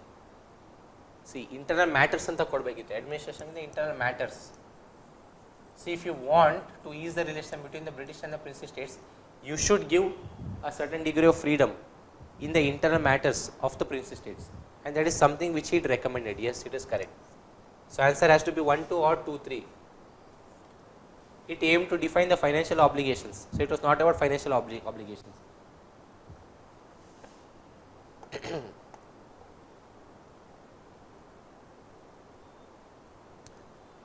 Which of the following were key factors in the promotion of English education? Key factors in the promotion of English education. Macaulay's Minute promoted English. Wood's Dispatch, okay, it did promote English at higher level, yes. Establishment of Calcutta Madrasa by Warren Hastings. It was for studying Islamic law in its vernacular, not in English. So answer is only 1 and 2.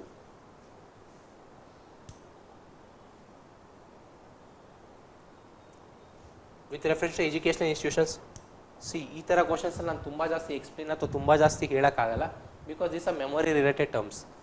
Asiatic Society of Bengal, Sir William Jones, correct. Hindu College at Calcutta is not Jonathan Duncan. Jonathan Duncan is Sanskrit College at Banaras. Sanskrit College at Banaras is Jonathan Duncan, not Hindu College at Calcutta. Elphinstone College, when I saw this, I myself did not hear this, but Lord Wellesley, he has been associated with Fort William and not any Elphinstone College. So this is also wrong. The answer is only 1.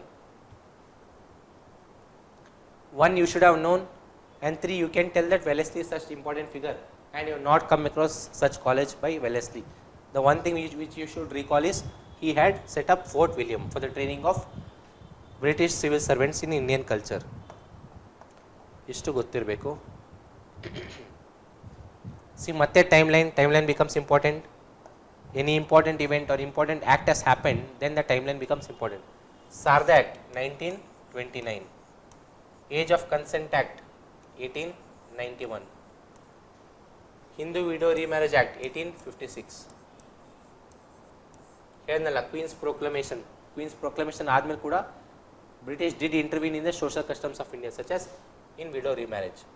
Native Marriage Act is before 1891 and after 1856. So answer is 1, 2, 3, 4. ಇದು ಏನೋ ಗೊತ್ತಿಲ್ಲ ಅಂದ್ರೂ 2, 3, 4 ಬಗ್ಗೆ ಗೊತ್ತಿರಬೇಕು order. That Sarda came late. Sarda Act through it was said that girls could marry. Girls, anyone above 14 years could marry, and in Native Marriage Act, the age for marriage of girl was given as 12 years.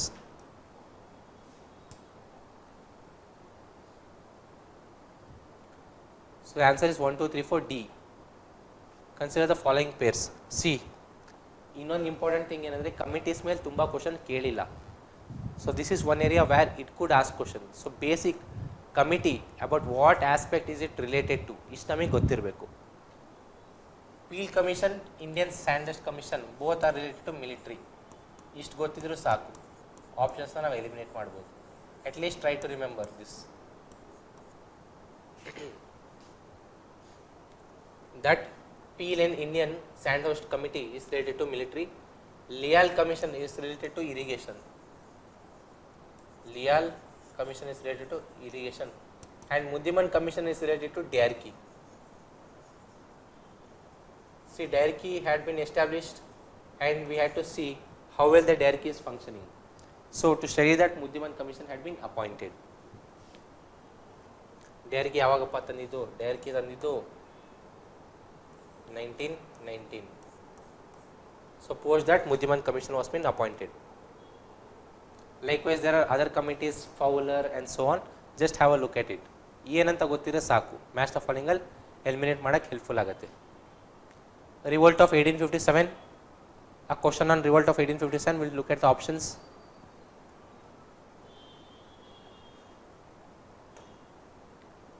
Proportion of Indian soldiers in the army was reduced. Makes sense.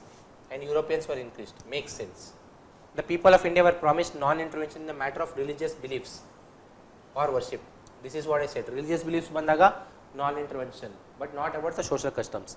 This is correct. Artillery units, which are important units of army, were to be headed by Indians? No way. Why would they give it after 1857 revolt? It was to be headed by Europeans. British brought a new policy of perpetual support for native princes. This was been done after 1857 because they brought the policy of divide and rule after 1857. 1858 Act bandaginda policy of divide and rule to divide Indians among themselves. So for that they wanted to gain the support of the native princes, and they brought this policy. So answer is only 3. Peasant Act of 1784. Okay. We will know what was the question. Peasant Act of 1784 established dual system of control. Okay, establishing court of directors and board of control. This system was ended by which of the following acts? Okay. So Peasant Act alli dual system of control bantu, yes. So which of the following acts abolished it? It was the Act of 1858. Simple question. Simple static question. Act of 1858, Act for the Better Government of India, abolished the dual system. Okay, another simple question with reference to evolution of police system. Lord Cornwallis relieved zamindars, correct. William Bentinck abolished office of SP. Yes, William Bentinck, all he did was abolishing the offices which have been set up by Lord Cornwallis. Recommendation of Atkinson Commission led to Indian Police Act of 1861. Atkinson Commission is related to Indian Civil Service and not regarding police. Indian Police Commission, see, Police Commission of 1860. It was the one which recommended, based on which 1861 Act was done.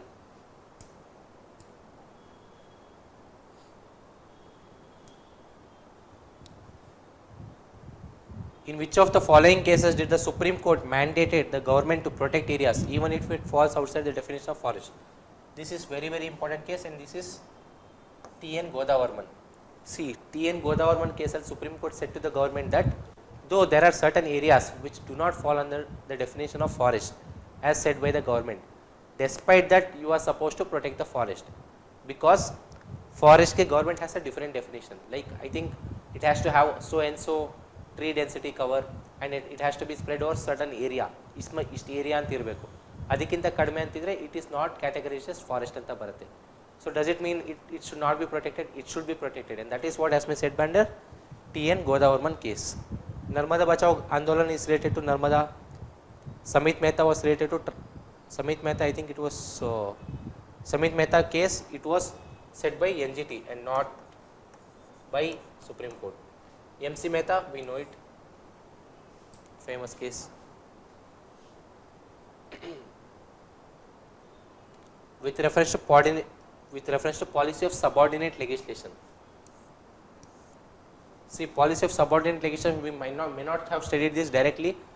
Policy of subordination is a broad policy which was being followed from 1813 to 1858. So in this point of time, it was implemented by governance of Lord Lytton. This is wrong, because so many people have come in this timeline. Under this policy, Indian states surrender all forms of sovereignty related to both internal and external administration. Only external administration they had surrendered, not the internal administration. Answer is D. Next question with reference to advent of European power in India, Portuguese governors and the initiatives. Okay. Francisco de Almeida, like I said, first Governor General, introduction of blue water policy, correct. Alfonso de Albuquerque, acquisition of Goa from Sultan of Bijapur, correct. Nino de Cunha did not abolish the practice of sati. Already maatadid you, abolishing the practice of sati was been done by Alfonso de Albuquerque only. Nino de Cunha, he shifted the capital from Cochin to Goa, and that is what he had done, and not abolishing sati.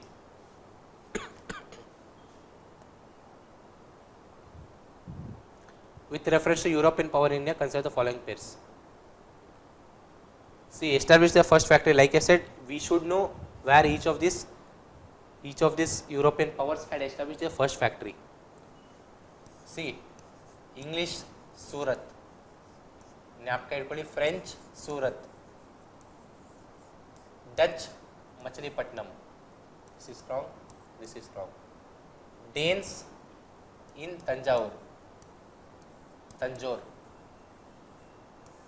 So answer is only one.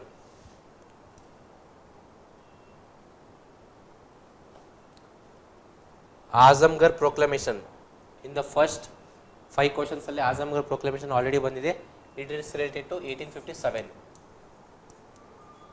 See, if you are while solving this paper, if you are aware, you would have understood that you have already studied Azamgarh Proclamation in that question number 5 or 6 which you studied.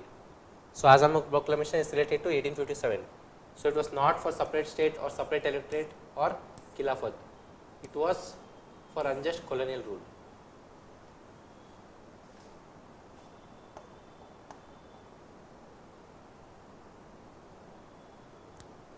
August Declaration of 1917, simple question. Increasing participation of Indians, yes, they said rapid development, rapid anna word bandita wrong, rapid development alla, gradual development of self-governing institutions. So progressive realization, progressive makes sense. Answer is 1 and 3.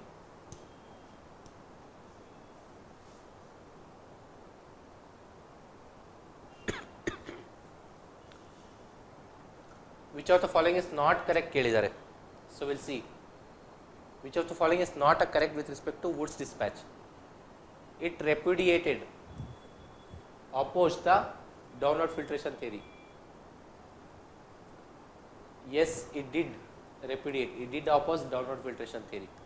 It systemized hierarchical form in educational institutions. This is also correct. It recommended a system of grant in aids to encourage private enterprise. This is also correct. All 3 statements are correct. Which of the following are not correct? So answer is none of the above. We'll move to question number 78. See, again simple question. Even with little bit of awareness you can tell this. With respect to colonial Indian history, the terms Jotedar and Bakchasi, Tebaga movement ಬಗ್ಗೆ ಓದಿದ್ರು ಕೂಡ ಈ terms you would have come across. Jotedar and Bakchasi, who are nothing but the farmers or the cultivators. So it is related to agriculture. ಈ ತರ ಗೊತ್ತಿಲ್ಲ ಅಂದ್ರೆ which is the most important topic among these 4 in the modern Indian history. It is agriculture. It is not railway, not coal or tea.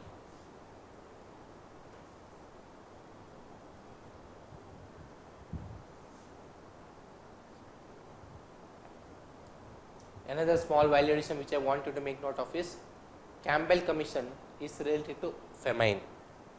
This is correct. See, Hunter Commission and Sadler Commission and Hartog, all 3 are related to education. So what is it saying? Hunter Commission, university education. No, it is primary education. Sadler Commission is university education. Interchange ಮಾಡಿದ್ದಾರೆ. Hartog Commission, growth of education. See, solution ಅಲ್ಲಿ 3 ನ correct ಅಂತ ತಗೊಂಡಿದ್ದಾರೆ, but it becomes very subjective.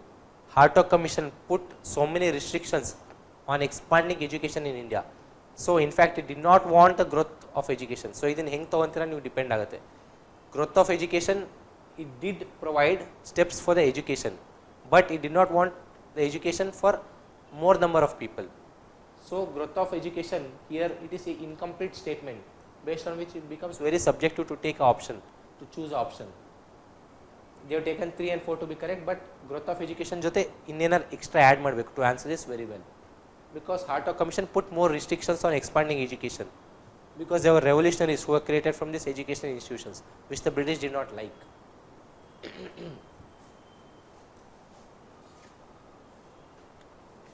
Which among the following events happened earliest? Again a question on timeline. Rajaram Mohan Roy Brahma Samaj, 1828. Ishwar Chandra Vidyasagar campaigning for widow remarriage. Okay. First war of Indian independence 1857. Dadabhai Naoroji 1900 ಆಮೇಲೆ ಬರುತ್ತೆ, 1902 something like that ಬರುತ್ತೆ. Ishwar Chandra Vidyasagar also it is after, later, it is after 1840s or 1850s ಆದ್ಮೇಲೆ. So answer is A. C ಇನ್ನೊಂದು hint ಏನಂದರೆ modern Indian ಹಿಸ್ಟ್ರಿಲಿ early efforts ಅಥವಾ ಏನೇ ಈ ಥರ ಬಂದರೂ ರಾಜಾರಾಮ್ ಮೋಹನ್ ರಾವ್ ಆಪ್ಷನ್ ಇದ್ದರೆ ಮೋಸ್ಟ್ಲಿ ಅದೇ ಆನ್ಸರ್ ಆಗಿರುತ್ತೆ. Because across all this pairs, across all the positive steps that are meant to be taken, Rajaram Mohan Rao ಫಸ್ಟಿಗೆ ಈ ಥರ ಸ್ಟೆಪ್ಸ್ನ ತೊಗೊಂಡಿದ್ರು.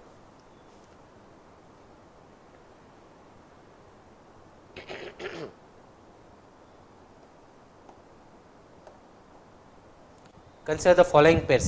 How many pairs given above are correctly matched? Dadabhai Naoroji, founder of East India Company, correct. Anand Mohan Bose, founder of Indian National Conference, correct. Anand Mohan Bose along with Surendranath Banerjee, both are correct. Bahiruddin Tyabji is the first Muslim president of Indian National Congress, this is also correct.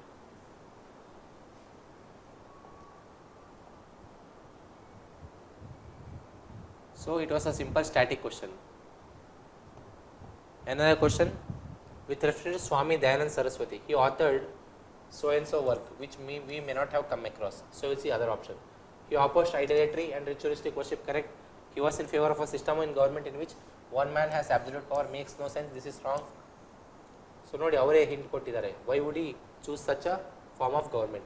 He was a strong critic of illusion, this is also correct. So 2 and 4 are correct. The confusion is 1 because we have not come across it. So how is that we could have taken it? Dayanand Saraswati believed in the Vedic learning. He believed in the practice Vedic things that were been present. So Rigvedadi, Basya Bhumika, relating to the Rigveda period, which had more better features or egalitarian grounds compared to later Vedic period. So Rigveda ಜಾಸ್ತಿ ಇತ್ತು. So Rigvedadi so and so authoring, could it have been done by Dayanand Saraswati? It's possible. The answer is actually C. So ಈ ಥರ ನಾವು think ಮಾಡ್ಬೋದಿತ್ತು.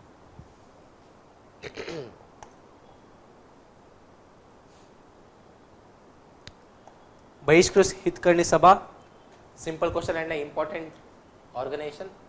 It was by B.R. Ambedkar.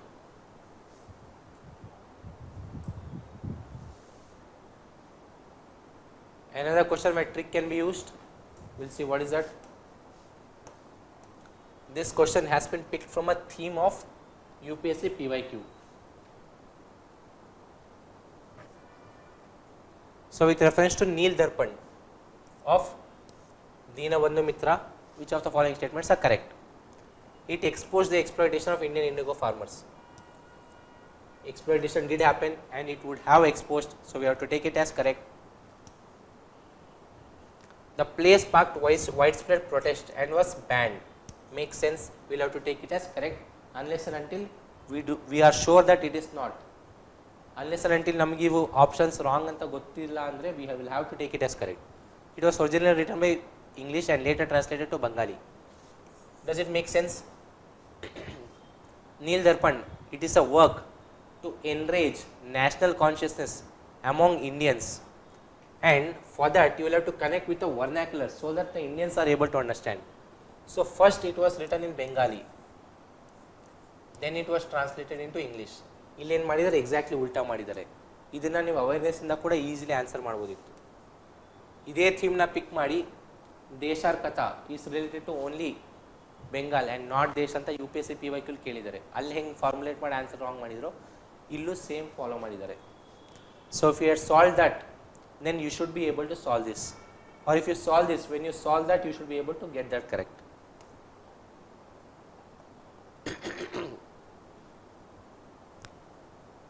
Like I said just 2 minutes ago, use my hint in this question. Who among the following played a key role in establishment of, one is Kolkata and another one is female society, early effort towards women education. So women education in Kolkata. Who are the people who are close to Kolkata region? K.C. Sen and Rajaram Mohan Roy. And which of the who among the following took the early effort? Early effort ಯಾರು ಇರ್ಬೋದು ಇವರಿಬ್ಬರಲ್ಲಿ? It's always Rajaram Mohan Roy. Because almost Rajaram Mohan Roy death ಆಗ್ತಿರೋ ಟೈಮಲ್ಲಿ K.C. Sen almost ಆ ಥರ ಏಜಲ್ಲಿ ಅವ್ರು Born ಆಗಿದ್ದು. So Rajaram Mohan Roy was very much senior to him. So this is how you could deduce.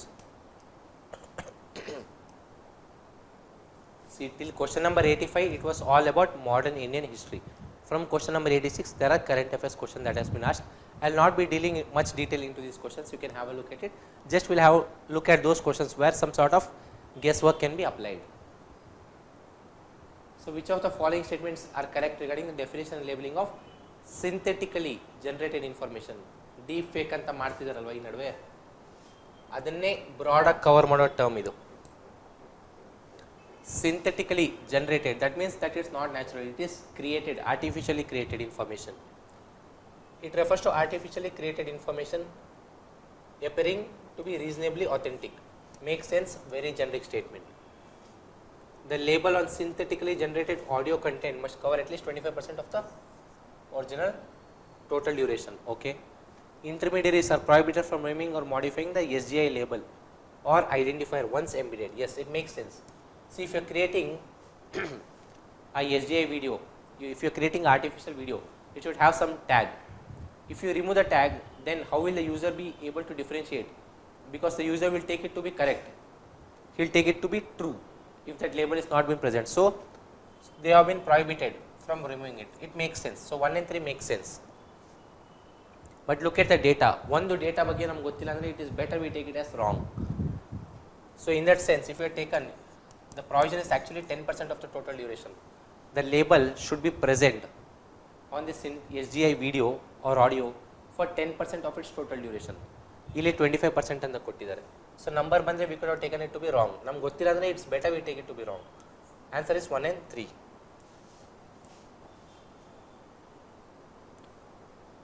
Adi Karmayogi Abhiyan, for someone who is following current affairs, he would have been able to answer this correctly.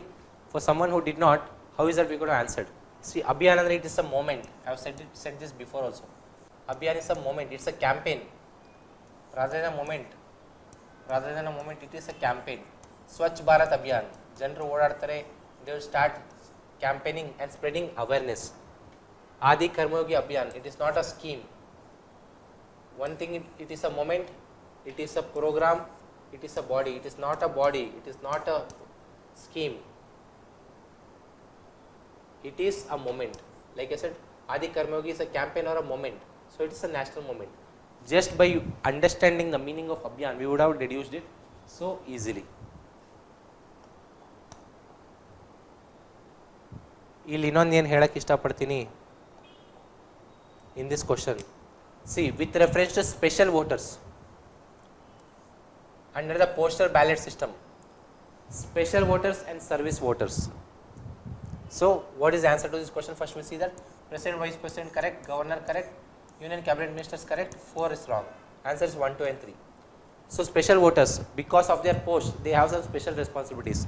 President, Vice President, Governor, Union Cabinet Ministers, Chief Ministers, all these come under special voters, they and their family. So they, instead of actually going physically and putting in their vote, they can exercise their vote through electronically generated postal ballot system. This is for special voters. Similarly, there are service voters.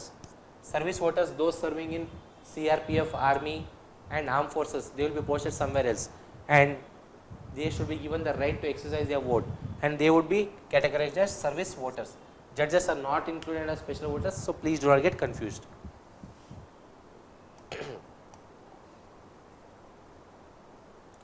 In fact, aged ಆದವರಿಗೆ ಅಥವಾ physically handicapped persons ಗೆ this provision of electronically generated postal ballot system is yet to be brought, which is not yet brought. So which of the following were authored? If you did not know each of these, then this question was meant to be left. Actually Sri Narayan Guru, he has authored all these 3 works, but there is no point in remembering it because there are very less chances that UPSC could ask.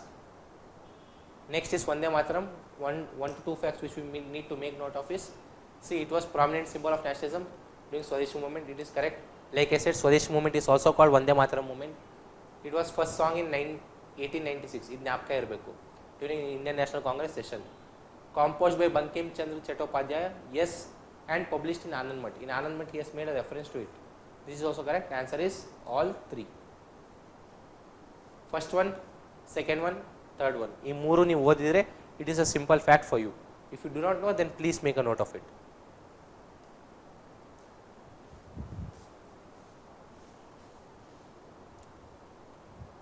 Another thing, similar thing, Banyan Buddha.